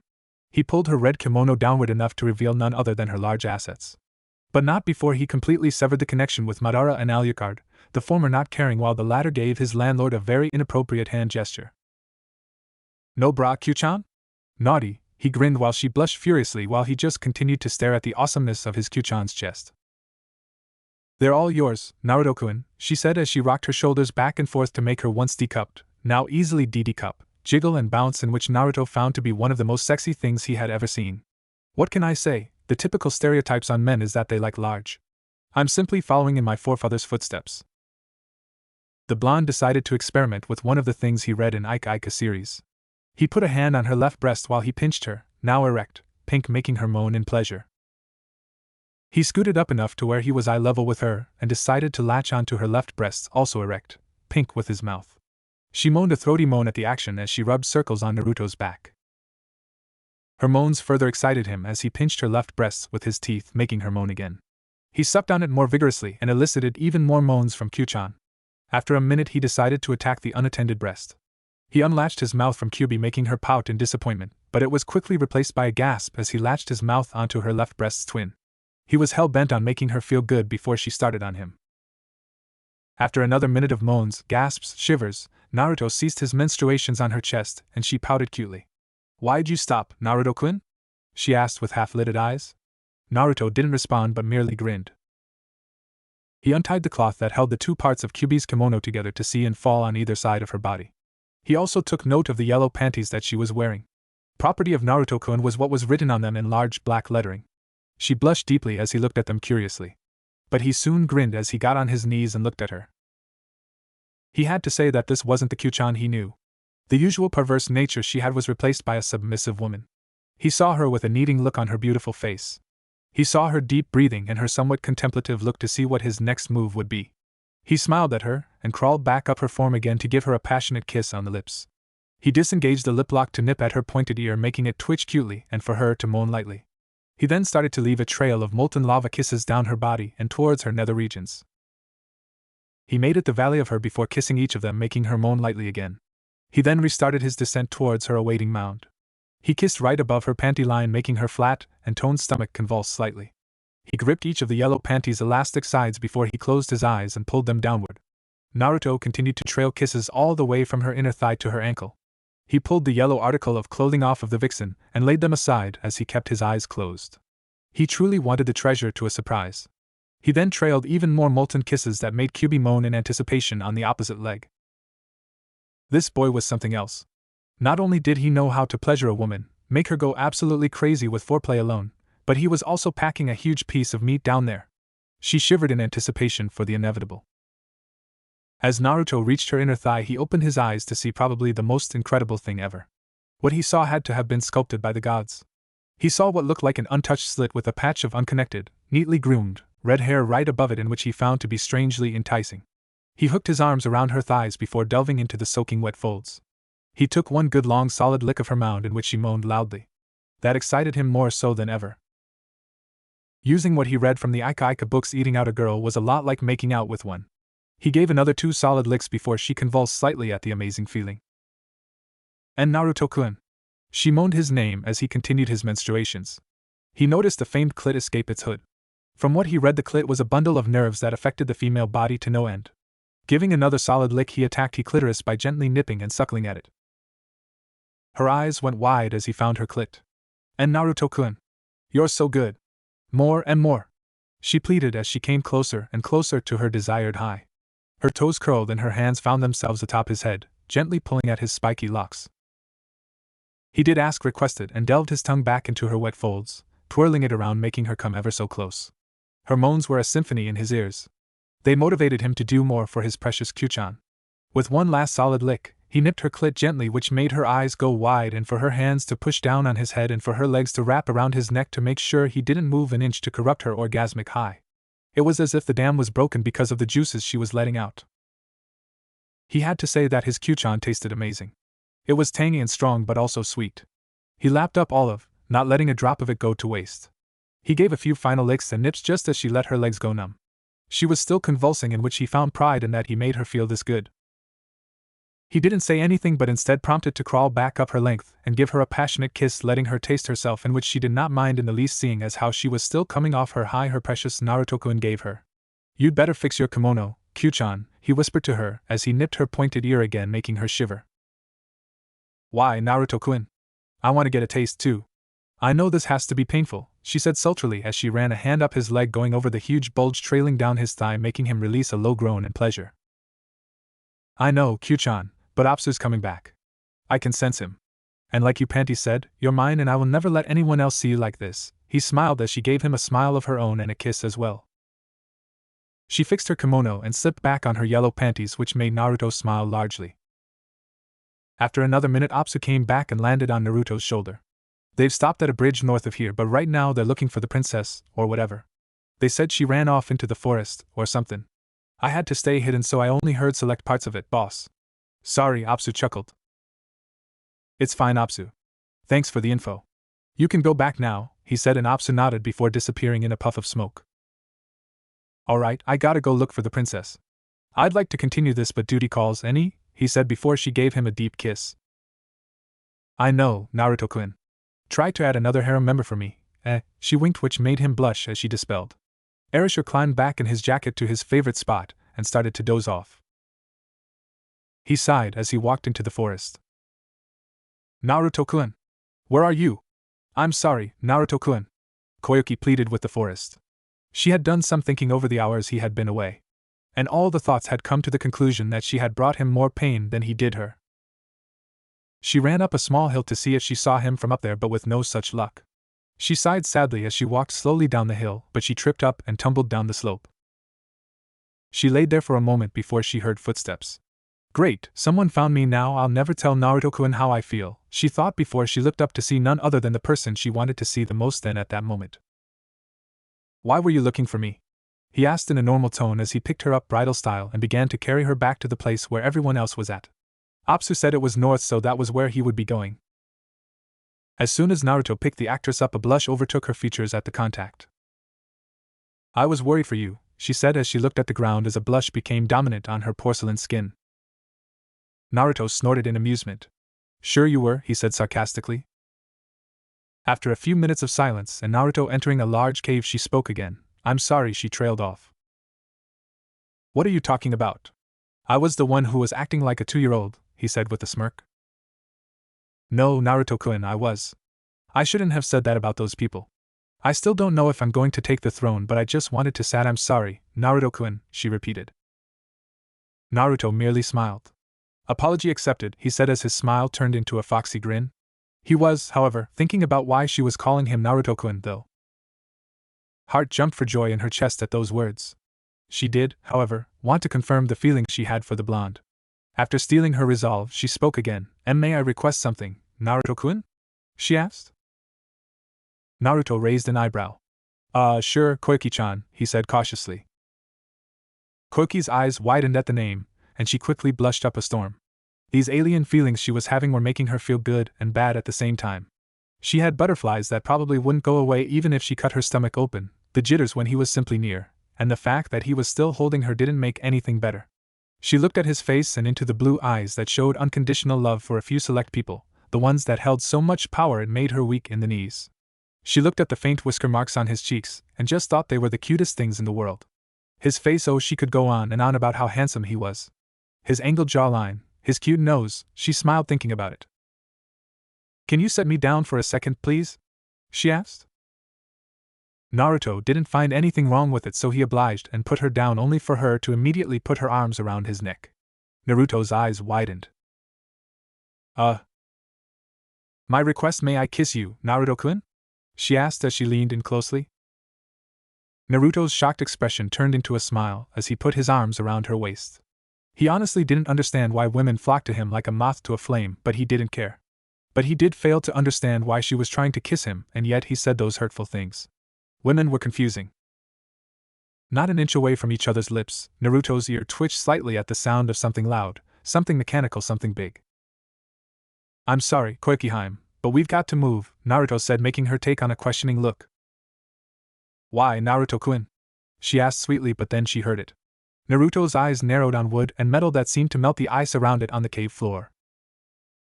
What is that? He asked, looking at the metal strips that seemed to stretch forever in either direction in the cave. Those are railroad tracks, Naruto-kun, but we've got to move, now, she said frantically as Naruto nodded. The noise was almost deafening as they looked behind them to see a mass of metal and would speed towards them. Naruto scooped up Koiki bridal style again and shined as fast as he could out of the cave, but the so-called train was hot on his trail. When he exited the cave, he saw trucks moving out of the way of the train's path. He also saw Team 8 and 7 off to the side, wide-eyed at the huge mass of metal and wood. Are you guys alright? Naruto asked worriedly after he shined to the Leaf Shinobi's and Kunoichi's location. We should be asking you that, Naruto-kun. Where were you? Kurenai asked worriedly as Koiki was lowered to the ground by Naruto. I was getting my thoughts together, and I stumbled upon Koiki-chan on my way over here, Naruto lied smoothly, receiving a nod from the Jonin. Team 7 and 8, make sure the civilians are secured. We have no idea what the people in the train are going to do, Kumiko said, receiving nods from the surprisingly submissive Uchiha and other genin excluding Naruto. I trust because I need to help destroy this thing is why you didn't say anything when I didn't leave? Naruto questioned with a smirk. You deduce things faster and faster, Naruto-kun, Anko said with a smile just as two people exited the caboose of the train. One being Nadar from the previous day and the other Naruto recognized from the bingo books. Greetings, I am Doto Kazahana. Please hand over the princess so that we may negotiate like civil human beings. Doto smiled, but before anyone could retort, a declaration was made from the top of a steep hill by one sensei dressed in green samurai armor. Though he was accompanied by several dozen men, each with swords, spears, or halberds as weapons in their hands. There you have it, men! Our beloved Princess Koiki is here to watch over us. With her at our side, victory is ours. And with that, the men cheered and they drew their swords or readied their weapons for a charge. Hear me, Doto, we have waited a long time for this day of reckoning to come. I have 50 loyal warriors stand before you to avenge our great fallen leader, so said Sasama. On this day, you will breath no more. He cheered, making the other warriors cheer with him. A moment later they charged. Naruto could only watch, wide-eyed at the men's stupidity. The train was bound to have weapons on board. He prayed a silent prayer. He could do nothing as he watched the warriors go to the inevitable deaths. He did, however, have to admire the absolute courage and faith the men had. As if on cue, the doors to each of the train's segments' side doors opened to reveal what looked like compartments that looked like they fired some sort of projectile. I've saw these before, but where fuck, Naruto swore. Kami, take these men's brave souls and make them rest easy. Not a second later, several thousands of kunai were projected towards the brave men who showed no regret or fear. Naruto blinked to see the men being slaughtered by the waves of kunai being thrown at them, each still trying to desperately charge to avenge their fallen leader. After it was said and done, only one person remained standing. That was one Sendai Osama. Sendai Koiki trailed off as she subconsciously stood and walked slowly over to the wobbling old caretaker. Reloading the MKS, multiple kunai shooter, was always time-consuming. You had to line up a row of kunai on a metal conveyor and load them into the MKS by pushing it forward and repeating the process over and over again. A skilled loading team of 5 could reload it twice within 10 seconds.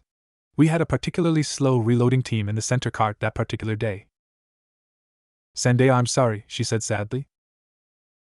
Princess Koiki, please move before you get hurt, he said as he coughed up blood. Meanwhile, with Naruto. He looked beside him and then looked to how fast she moved to get to the position where she was. He would have been impressed with her use of black magic and such, but right then just wasn't the time. He made a split-second decision. He noticed that each time one of the MKSs would fire, they would make a distinct cling, and then they would fire their volley on several hundred of kunai. He heard the cling and shunshined right in front of the princess before pulling her into an embrace and pulling her to the ground with him covering him. Naruto closed his eyes and waited for the pain. Sendai smiled at Naruto before he saw the hundreds of kunai being rocketed towards him. Naruto Kyuubi, Kumiko, Anko, and Kurenai yelled from their hiding positions, waiting to detonate the bridge whenever the train would cross it. Naruto felt about 24 different pieces of metal sticking out of his back when the volley was finished. He heard a thud which signified that Sandeya had fallen. Idiot, Naruto spoke about Koki as he spat some blood over to right of him, as he smiled wearily to Koki of who was below him. Naruto-kun, Koki said with teary eyes as the sacrifice he had just made, but she did have the distinct feeling that he would survive. Before any of the Jonin could act, Naruto stood and drew both the jackal and Kusul both before turning around. He then did some last-minute calculations. There are 12.5 carts which have 5 men to load the MKS's 5 times 18 is 9,606 kills. Here I come, Naruto thought sadly as he pointed the 2 firearms at the train and pushed about small pool full of chakra into them before he pulled the triggers. If you were a bystander you would have seen large masses of blue chakra hurtling towards the mass of wood and metal. You could hear screaming from the occupants inside as it collided with the train, making it explode in a glorious display. A chain reaction went from the impact points throughout the train. Naruto did a silent prayer again before he holstered both of his guns. He turned around and Koki could see the hurt written on his face before he scooped her up bridal style and Shunshinet over to where the rest of the shinobi, kunoichi, and civilians were. He put Koki down before Kurenai Shunshinet into sight. Naruto-kun, are you alright? We need a doctor over here, Kurenai said frantically, but Naruto shook his head before all of the kunai were pushed out of his back and plummeted to the ground. What the hell, Kiba said, a little irked at the sight. After Naruto's wounds closed in a little less than a few seconds, his clothing also repaired itself thanks to it being comprised of chakra. He popped his neck and chuckled. Being the Kyuubi's Jinchuriki has its perks, eh? He said, but all that earned him was a good slap in the face from Enko and Kumiko on opposite cheeks, of whom had Shunshinet into sight not moments before. Don't scare us like that again, Naruto-kun, Enko said with tears brimming in her eyes. She rarely cried, but when she did, she made sure it was for a damn good reason. I know we wouldn't know what to do if you left us again. I'll kill you myself if you do that again, Kumiko said, visibly crying also for the genin she had kissed not 8 hours. Shikamaru, Shino, Sasuke, Sakura, Kiba, go check for survivors, Kurenai said, and the genin nodded before taking off on their assigned task. Naruto merely sighed before he took both Enko and Kumiko into a warm embrace. I promise I won't do that again, he smiled as they wiped their eyes on his white trench coat. After a minute they back away and he walked over to Koki and put a hand on her shoulder before asking, Are you alright, Koki-chan? He asked worriedly. Why yes, thanks to you, Naruto-kun, she smiled sadly. Meanwhile the 3 Jonin quirked up eyebrows at the chan and kun, then they all sighed internally. Freaking stud, they smiled. Kurenai-sensei, Sandeya-san is still alive, we have suppressed the bleeding but we fear he may not make it. He wishes to speak to you, Kazuhana-san, Shino said with a bow. Naruto, the 3 Jonin, and 1 Kazuhana heiress nodded and traveled over to where one Sandeya-sama was resting on a stretcher. He was bleeding heavily and Red Dagger was resting to his left on the stretcher. Princess Koki, I have failed you. I never should have gotten you in on all this, he grunted from the pain. I only wish I could see you to take the throne and have a family, he paused. And Naruto-san. I must request something of you, he said as some tears fell from Koki's eyes and onto his cheek. Anything, old man, Naruto smiled sadly while Sandeya chuckled weakly. See, continue to protect the princess. Do what I could not, Naruto-san, I'd be beg of you, he said pleadingly. With my life, Naruto responded while Sandeya smiled, but not a second later his eyes went dull. Koki smiled as she took the dagger as something to remember him by. She put the dagger into her pink coat and smiled sadly before she let the floodgates to her eyes break loose and Naruto took her into a warm embrace. A minute later she wiped her eyes and looked up to Naruto and smiled. However, the smile was short-lived, seeing as Naruto's eye narrowed onto yet another mass of metal and would attach to a cloth balloon. Yet not a second later a rope flew from the mass and attached itself to Koki's midsection and made her fly off the edge and onto the contraption. Naruto-kun! Koki shouted as she flew onto the contraption. Naruto's eyes widened and he flung a kunai with a string attached to it at the blimp, in which he succeeded in attaching it to the blimp. I'm gonna kill him, Kumiko muttered as she saw Naruto climb diligently up the rope. He knows what he's doing, Kurenai said, her voice full of hope. I hope, Enko finished. Naruto, being the genius he was, sealed all of his weapons in blood seals on his left and right arms. He then decided it would be fun to see what it was like to be captured. All for shits and giggles, of course. Being tied up, he was pushed into an elevator and brought up to the captain's deck of the blimp. He saw something that made his blood boil to supernova levels. What he saw was Doto with his filthy hands around Koki-chan's neck. He did, however, need to keep his anger in check or it would be used against him. He steeled his nerves and was pushed to the floor by two of the snow shinobi. Now, Koyuki, give me the hex crystal. This one is clearly a fake, so where is the real one? Doto barked as he let Koyuki fall to the floor. However, instead of her answering, Nadar, who had been here the whole time, answered. It would be wise to assume that Kumiko-san swapped the crystal for a fake, the snow shinobi said. After a moment of contemplation, Doto nodded and turned his attention to the blonde on his knees. Ah, Naruto-san, how nice of you to join us, Doto smiled. I wish this could be under better circumstances, but you know, me being tied up and all kinda ruined the occasion, Naruto grinned slightly. Humor even in the face of death, you amuse me, Naruto-san, Doto smiled. He helped Koyuki to her feet haphazardly, making Naruto grit his teeth inwardly. Now, Naruto-san, do you know where the hex crystal is? Doto asked politely with an eerie smile. And if I did? Naruto retorted with a smirk. He truly did not know what the fuck a hex crystal was, but he honestly didn't give a fuck either. All he wanted was Koyuki-chan's safety. If that's how you want to be, then you will be my newest test subject. Nadar, bring in the chakra absorption device, Doto commanded, though he looked back to Naruto who just still kept up the confident smirk, and Doto immediately scowled at this. He would break this boy if it was the last thing he did. Here you are, Doto-sama, Nadar said as he came back with a small, palm-sized device that looked like a gear with blue and red yin-yang symbols that represented the physical and spiritual aspects of chakra itself. Doto grabbed the device and walked over to Naruto, the ruler of the land of snow's smug expression never leaving his face. Koyuki simply watched, wide-eyed, as her uncle placed the device on Naruto, and wires immediately latched out from the device and embedded themselves into Naruto's chest. She wanted to scream, she wanted to help her Naruto-kun, but she was paralyzed in fear as electricity coursed throughout Naruto's form. He convulsed slightly as the electricity surged, but he looked up with a smirk on his face that warmed Koyuki's heart to the core. But no sooner he fake passed out. He sure was good at playing dead. He really had gotten worse beatings when he was a kid, so the electricity was nothing. But he did have to admit that getting captured wasn't all that enjoyable, so when he got back home he'd cross that adventure off his bucket list. Naruto-kun! Koyuki yelled sadly as the blimp made its way to the Kazahana castle. Alright, here's the battle plan, Kumiko said as she unraveled a map of Kazahana Castle. The remainder of Team 7 and Team 8 were huddled around waiting their sensei's plan of action. Enko-chan, you, Sasuke, Sakura, Kiba, and Shino will make a distraction at the main gates while Kurenai-chan, Shikamaru, and I go in towards their detention center to see if we can free Naruto-kun and Princess Koyuki. Shikamaru's shadow possession will be invaluable if we need to silence any guards before they raise any alarms in that section of the castle. While I'm confident in Kurenai-chan's genjutsu abilities to mask us, we may need a backup plan. Any objections? Kumiko explained. She had been given permission by the Hokage to take complete control over the mission if necessary, just in case they could not come to a joint conclusion on things. Enko and Kurenai had agreed to it, so they held no complaints now. She did, however, like to give Naruto-kun command to test his leadership skills. And so far she was damn impressed, aside from taking the kunai to the back and letting himself get captured. Erasure meanwhile was very upset that his master had left him behind. Akamaru had explained to him in dog language that Naruto did not want Erasure to get hurt, but Erasure still whined anyhow. I don't see why we need to go get the dough. He let himself get captured in the first place, Sasuke spoke, receiving glares from everyone except the Banshee and Shino. Primal growls were heard from Kiba, Erasure, and Akamaru while Shikamaru fumed. Kumiko was about to speak so very hurtful words to the Uchiha, but Kurenai beat her to it. Sasuke, he let himself get captured to ensure the safety of Princess Koyuki. He wouldn't have done that without good reason, Kurenai scolded the Uchiha. He would speak up, but he knew he'd just be looking for more D-ranked missions if he did that. Those missions would just wear on his abilities. So he swallowed his pride hard and remained quiet.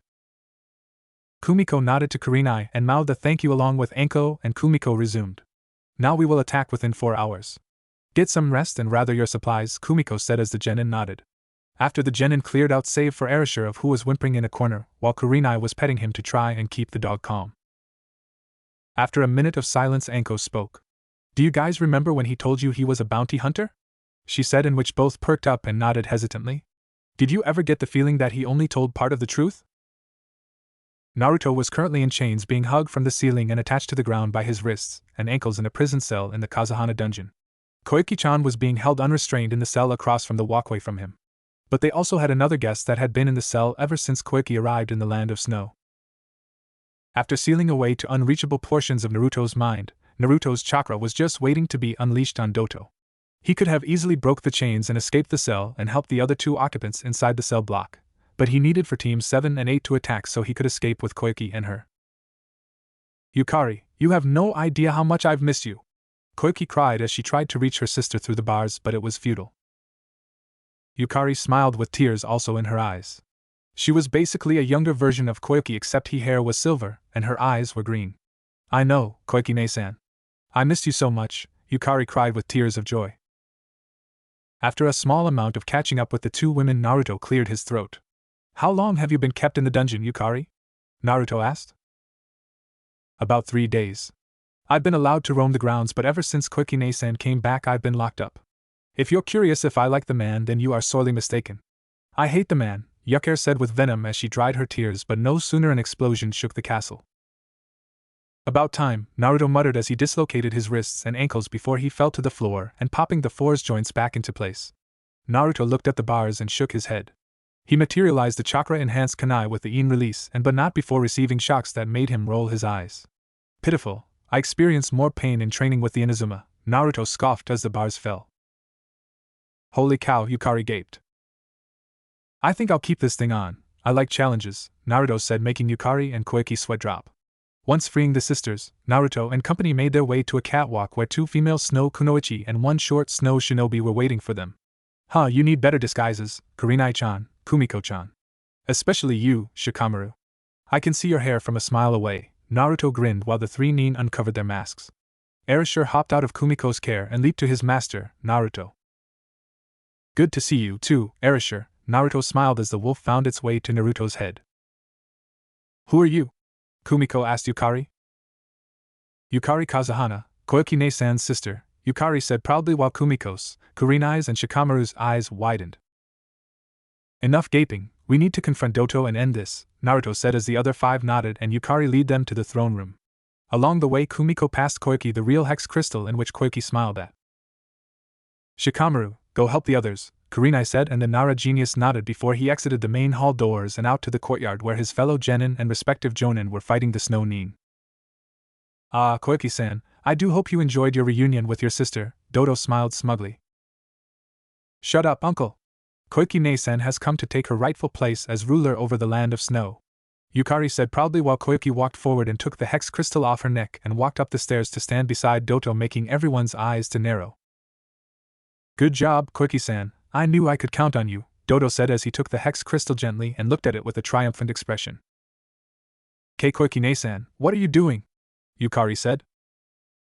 It was all an act, Koiki said coldly, making every flinch except for Naruto.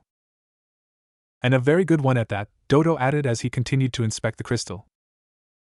Koiki smiled sadly. Yes, it was, but I'd never betray Naruto-kun, she said as she drew Sandae's dagger and piercing Doto's chest. I'm a liar, uncle. You shouldn't believe me, Koiki said as she looked at a wide-eyed Naruto as she backed up to the edge of the throne platform, hell-bent on pushing Doto over the edge. No, Ne-san. Don't. Yukari pleaded before Koiki mouthed sorry to her before pushing Doto off the edge with her. The two landed with Koiki on top and a still smug Doto on bottom.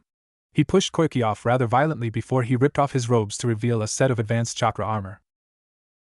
This is my latest prototype of chakra armor. If you think this puny dagger can stop me, then you are sorely mistaken, he said, removing the dagger before tossing it on the ground beside Koiki.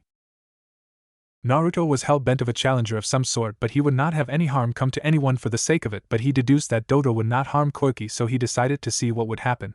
Not a second later Doto punched a wall to reveal a forest. He then shot rope around Koiki, and the two rocketed outside. I'll chase after them. Kumiko-chan, Kurenai-chan, help deal with the rest of the snow nin, please? Naruto asked as he hooked his arm around Yukari's waist. The two jonin nodded before they shunshined out of the room just before Naruto did as well. Do you see this, Princess Koiki? This is what the hex crystal was made for, Doto said as he walked up to an altar that was surrounded by 8 huge pillars that had what looked like glass on them. Koiki could only watch, wide-eyed, as Doto pushed the hex crystal into the slot. A flash of light enveloped the area before the hex crystal shined onto each of the pillars. The snow then seemed to melt all around in an instant. Doto's anger was rising quickly. This is the weapon. What is this trickery? the enraged Doto said before turning around to see one Naruto with a chakra absorption device in hand before he crushed it. How? Doto questioned. I was looking for a challenge, but seeing as how you just love to hit Koiki-chan, I will make sure you die slowly, Naruto said as his weapons returned to his shoulder holsters and swords at his hips. Before Doto could blink, he was staring straight into the red eyes of Naruto. Naruto only muttered one word, Amaterasu, before Doto was consumed in black flames. Naruto looked away but walked over to Koiki and Yukari before shielding their vision of the burning Doto. Naruto did, however, want the head to be not burnt so that he could collect his bounty on the land of Snow Leader. 607 Naruto thought as he severed the head of Doto and put it in a sealing scroll as the Amaterasu disintegrated the rest of the body. Koiki-chan, Naruto called out, making her turn to him to see his eyes back to normal. Yes, Naruto-kun? She asked as he put his arms around his waist, and she put her arms around his neck. Do you still have that request? He smiled. Request? She questioned playfully. I demand it now, she said before smashing her lips to his while Yukari awed in the background and the film crew was grinning at the awesome footage. 1 week later. The now proclaimed Land of Snow was renamed Land of Spring and every one of the civilians were out celebrating their new queen Yukari Kazahana.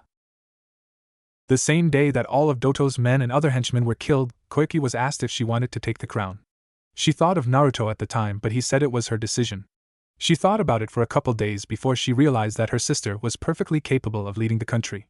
She was kinda being selfish, but the newly reinstated council didn't mind in the least so long as Koiki acted as an advisor to Yukari from time to time. Yukari knew the people more, and she was also of legal age to take the throne. Plus, it was always Yukari's dream to rule the Land of Snow. She got her wish. So Koiki was now officially with Naruto, and the blonde didn't mind in the least, but he would have explaining to do when he got Konoha with his other female friends. So, after sending Apsu to inform the Hokage of the new addition to the village and after the huge celebration and many drinks later, the film crew, Team 8, Team 7, and Koiki Kazahana began their voyage back to Konoha. So, Naruto-kun, you would like for her to live with you at the Namikaze compound? Hiruzen asked with a raised eyebrow. If it's fine with you, GG, Naruto said with a smirk. Approved, the Hokage smiled. All of you will be compensated for the usual price for an A-ranked mission. And thank you for the complete report, Kumiko-san, Anko-san, and Kurenai-san. I wish to speak to Naruto-kun alone now, Hiruzen said, and Team 7 and 8 bowed before they left with Koiki. Alright, first things first, get the ANBU out of here, please, Naruto requested, and Hiruzen nodded before a window opened and closed within the space of a second. Naruto also placed a sound seal on the room before he sat down in a chair and tossed a scroll to Hiruzen. How much would I get for that? Naruto asked. Hiruzen raised an eyebrow before he opened the scroll to see the slightly burned head of Doto Kazahana roll out of it. Didn't see that coming, Hiruzen sighed. Doto Kazahana? Naruto nodded. 300k, thank you, Naruto-kun. And there is also something else that bothers me in the report. What is it, Gigi? Naruto asked almost rhetorically. You obliterated a train with little effort. You bypassed chakra armor. You took 2 dozen kunai to the back and you healed within a matter of seconds. You destroyed a chakra absorption machine with brute force. Do not lie to me, Naruto-kun. Tell me exactly what you did during the 6 years, 9 months you were gone, Hiruzen said seriously. Naruto sighed before his jacket turned to a black color, making Hiruzen narrow his eyes. With a wave of his hand, Kyuubi, Alucard, and Madara each appeared with serious expressions on their faces, making Hiruzen's eyes widen. Not done yet, Gigi, Naruto sighed again as he reached into his jacket and took out an orange mask Hiruzen was all too familiar with and threw it on Sarutobi's desk. Naruto stood and bowed before he spoke. Black Death at your service. Black Death at your service, Naruto said with a light bow. Hiruzen's pipe dropped from his mouth, and luckily it wasn't lit. He blinked twice before saying something. Is this a joke, Naruto? Because if it is, I will have you doing D-rank missions for a year, Hiruzen said very seriously. You don't joke about those kinds of things. Especially about being the most loved and frightening bounty hunter in the world. He is speaking the truth, Hiruzen, Madara said evenly, making the Hokage's eyes widen further. And Madara Uchiha? Sarutobi said shakily. Don't forget me, Alucard grinned. Alucard, the demon among demons? Hokage said as he paled considerably. Ah, Naruto-kun, he doesn't know who I am, Kyuubi said with mock sadness as she sat on the now sitting Naruto's lap before putting her arms around his neck. Naruto-kun, who is that? Hiruzen asked. He honestly didn't care anymore either. I'll tell you, but just don't freak out, Naruto said as he pulled away from a lip lock Kyuchan had him in. I won't freak out, Naruto-kun. Madara Uchiha and Alucard the demon have just materialized in my office. There is nothing else you can throw at me, Hiruzen said confidently. She's Kyuubi no Yoko, Naruto said evenly. Hiruzen opened and closed his mouth about half a dozen times before saying something. The Kyuubi is a woman? That's what I said, Alucard said, coupled with a grin as he earned a punch from Madara. Sexist, the SS class Nin said as he rubbed his temples. Hiruzen sighed as he got back onto the task at hand. He reached in his desk and pulled out the last edition of the bingo book. You, my boy, have one of the highest bounties in the world. Flip to page. He was cut off by Naruto. Page 3, yeah? I buy one every 2 weeks, GG, Naruto smirked.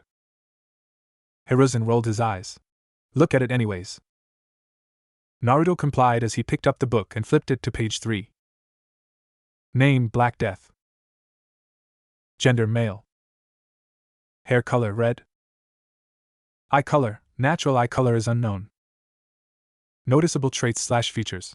Wears orange mask with this black swirls revolving around the right eye, black trench coat, black pants, black fingerless gloves with external metal plating, black boots and black mesh shirt. Weaponry, 2 broadswords situated on his back. Height, 5 feet 5 inches to 5 feet 7 inches. Village affiliation, none and or unknown. Threat level, S rank. Ninja rank unknown. Warnings, flee on sight unless there are more than 2 S-class Nin accompanying you, yet it is still unadvised. Other known information, superhuman strength and speed, can regenerate severed limbs, unknown for internal organs. Known Kekai Genkai is Mangekyo Sharingan, yet has no traits for being an Uchiha. Has space-time technique similar to Yandame Hokage's but shows no signs of Hirishin.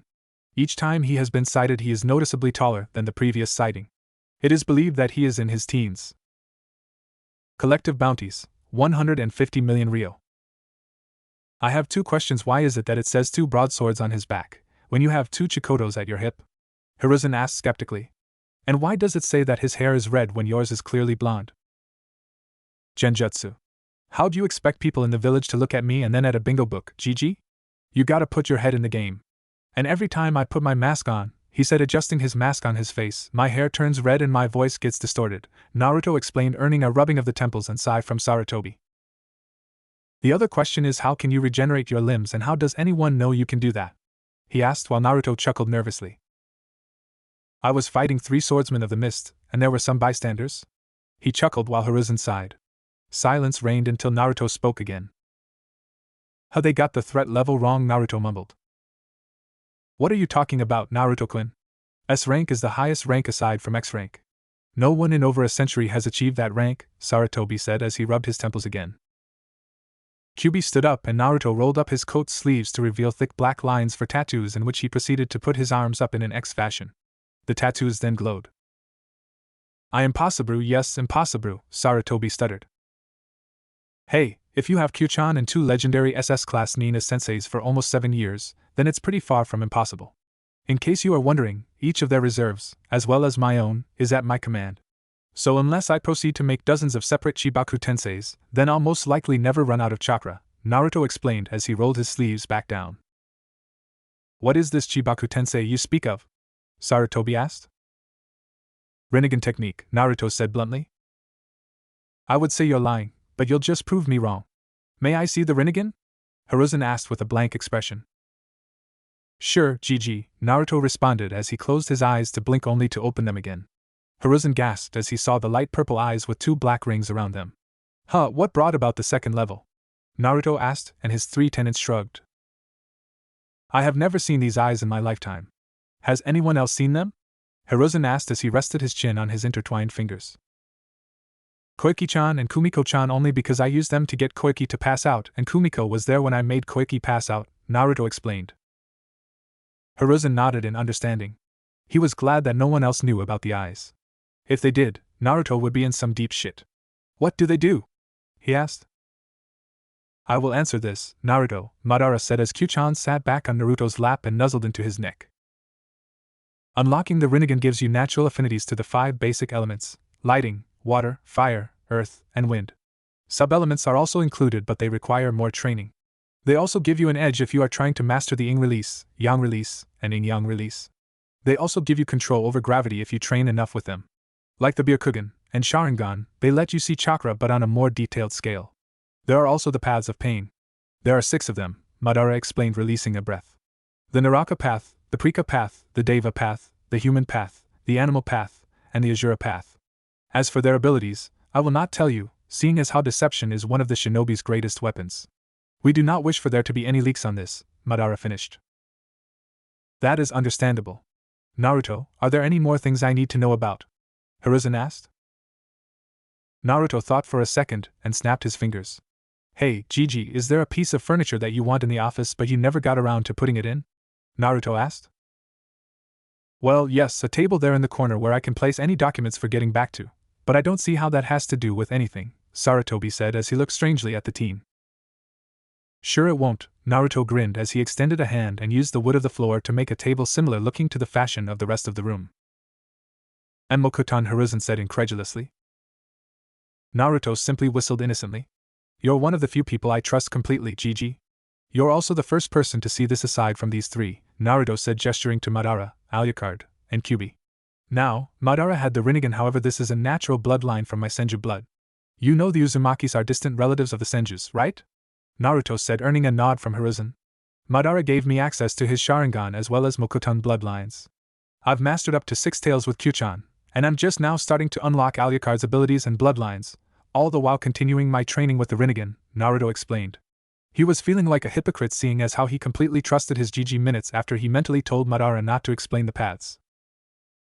You're turning into quite the god complex, aren't you, Naruto-kun? Hiruzen joked. It's because of him, Naruto said, pointing to a teen with brown, skater hair, white tee, blue jeans, black sneakers with a red swoosh on either side, hazel eyes, rugged complexion, sitting in a chair in the far corner with a laptop in his lap, seemingly typing something. Don't mind me, the teen said as he continued to type. Now, I have yet another question, Naruto-kun. I realized that Kyuubi-san was sealed into you. How did Madara-san and Alucard-san get sealed into you as well? Hiruzen asked. Madara was controlling Kyuchan and was on her back while Alucard hitching a ride. I yet to see if that was a lie, but I never really looked into it, Naruto chuckled. Madara, you were controlling Kyuubi-san? The Hokage said as he leaned back in his chair. Madara sighed as he told the Hokage what happened with the group of 5 and how they blackmailed him into attacking Konoha. The Hokage took it well and told him that he could have possibly done the same if he were in Madara's shoes. Hiruzen then contemplated the earlier statement about the Senjus. Tsunade was a Senju, yet law dictates that if a clan head is missing, out of the village, or inactive for 10 years yet is still alive, then the title is passed down to the next heir, heiress, or closest relative, Naruto being that relative. Naruto-kun, you were saying that the Senjus are distant relatives of the Uzumaki clan, yes? He asked, and Naruto nodded. He saw a look of understanding flash across Madara's face. Seeing as how the supposed clan head, Tsunade Senju, has not returned to the village in over 12 years, and the Uzumakis are distant relatives of them, I hope you know where I'm going with this. You want me to be the head of the Uzumakis, Namikes, and Senjus? Naruto asked, well, more like sighed. Yes, I do. I believe you can handle that type of responsibility. Seeing as how you control about 25% of Konoha right now, this would bump you up to 40%, even seeing as how the Senjus founded Konoha. I know you aren't looking for more political power, but this would wrestle away some of the power the civilians have. I've been trying to accomplish this for the past 5 years, and with this the civilian council will soon be an advisory council, Hiruzen grinned evilly. Naruto had to agree. Most on the civilian council were enraged that Naruto had been given the 2 clan head positions. The Haruno woman, Banshee-san's Kothing, would screech in his ear every time a comment was directed towards him, and the wealthy merchant families would complain right behind her. Naruto had the full support from the Shinobi Council, especially the Nara, Uchiha, and Inuzuka clans. Devious plan, Hiruzen-san, and they call me a demon, Kyuubi said with a chuckle, making Naruto laugh lightly as well. Alright, I'll do it, Naruto said. The Uzumaki Namikaze Senju Triumvirate would soon be in effect. Alright, Naruto-kun, but you know this just means more paperwork for you, correct? Hiruzen shuddered. The boy would have just as much paperwork as him. Naruto was about to respond but refrained. He then looked at the teen of who was still sitting in the corner typing on his laptop, and the teen just gave him a thumbs up before Naruto answered, Hey, Gigi, can I have a Sanin-level transport pass as well, 2 other things? Naruto asked. Now I don't know what brought that on, But you know I can't do that, and it depends on what these things are, Hiruzen replied. What if I told you the secret to paperwork?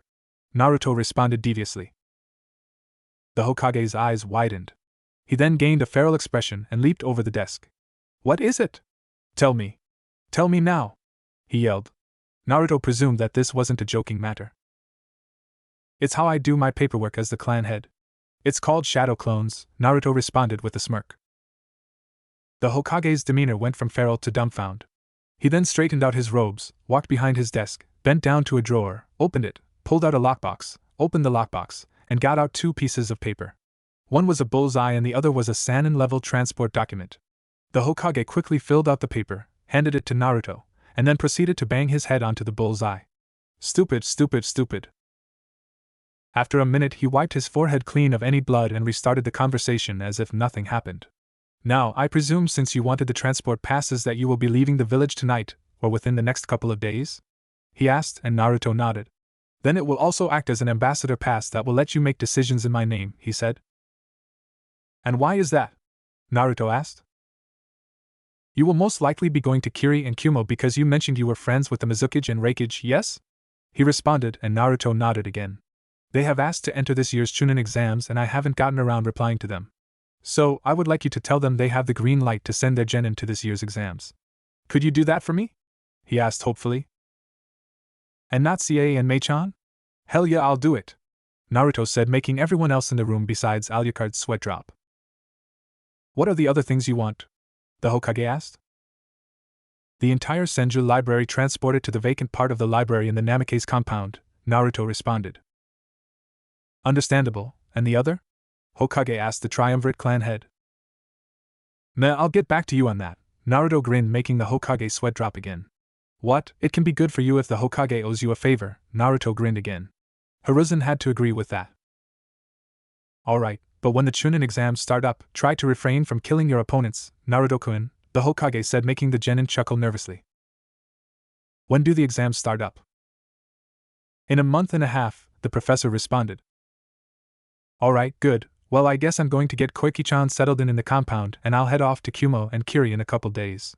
You don't have to move the library right now, but just do it while I'm gone, Naruto said as Hiruzen nodded. One more thing, Naruto, you have how many bloodlines do you have and how many will you have when you unlock Alucard-san's Kekkei Genkai? He asked. After I unlock Alucard's 5, he said, making the professor nod. Well, seeing as how you will have not 1 but 3 clans and you will have 5 Kekkei Genkais, you know where I'm going with this? Hiruzen asked. Multiple clan restoration act? Naruto responded with a sigh and a slight smirk. Why are you sighing? You lucky bastard, Hiruzen sighed himself. How many wives do I have to have? Naruto responded. Hiruzen didn't respond but took out a small gray book and flipped through the pages. The book was labeled Guide to Knowing How Many Wives a Clan Head Will Need, by Hashirama Senju. The book says that you will need to have no less than 25 wives, the Hokage said while Naruto's eyes widened. Yay! We get a harem, Naruto-kun! Kyuubi exclaimed excitedly, jumping up and down and clapping her hands together while Alucard was openly giving his landlord a very rude hand gesture. Is this really the Kyuubi no Yoko? Speaking of which, how long has he known about her? I'll need to tell the council this. I can practically feel the headache from here, Hiruzen groaned. How about I show off my bloodlines as well as my identity in the final event of the Chunin exams to postpone your headache, GG? Naruto said while the professor narrowed his eyes. Why would you let everyone discover your identity, Naruto-kun? I thought you liked the secrecy, the Hokage responded. Keeping my identity secret is so tedious. I hate it, Naruto deadpanned. Then why'd you keep your identity a secret in the first place? Hiruzen asked. I thought it'd be cool at the time. Naruto chuckled nervously. Hiruzen rolled his eyes. Alright, this will be labeled an SS class secret until the Chunin exams. Now get out of my office, I'm going to take a nap, the Hokage said as he tipped his hat up to cover his eyes while Naruto's tenants dissipated. We get a legal harem, now, Naruto-kun. Kyuubi cheered from Naruto's mindscape. Hee, yeah we do, Kyu-chan, Naruto responded as he left the office to see Kumiko, Enko, Koyuki, and Kurenai in the lobby while Erasure was being petted affectionately by Koyuki. Indeed, a voice said from behind Naruto. He turned around to see the teen from earlier with his laptop closed being held at his side. Did you just read my thoughts? Naruto asked with a raised eyebrow. Yep, the team responded cheerfully. And who are you, I might ask? Naruto asked another question. Camster 3100, or you can call me Cam. I'm the author of this story. And I'm also the most powerful person in this entire world, Cam grinned. Author? Story? Most powerful person? Prove you're stronger than me, Naruto asked skeptically. Cam merely snapped his fingers and time froze around them. I am, trust me. But you are only the way you are, because of me. Would you like to see how you would have been if you weren't molded into the badass I see before me? Cam asked with a smirk. Why the hell not? Naruto said as he crossed his arms. The two then found themselves in a movie theater with a 3-2-1 on the big screen before it started to play.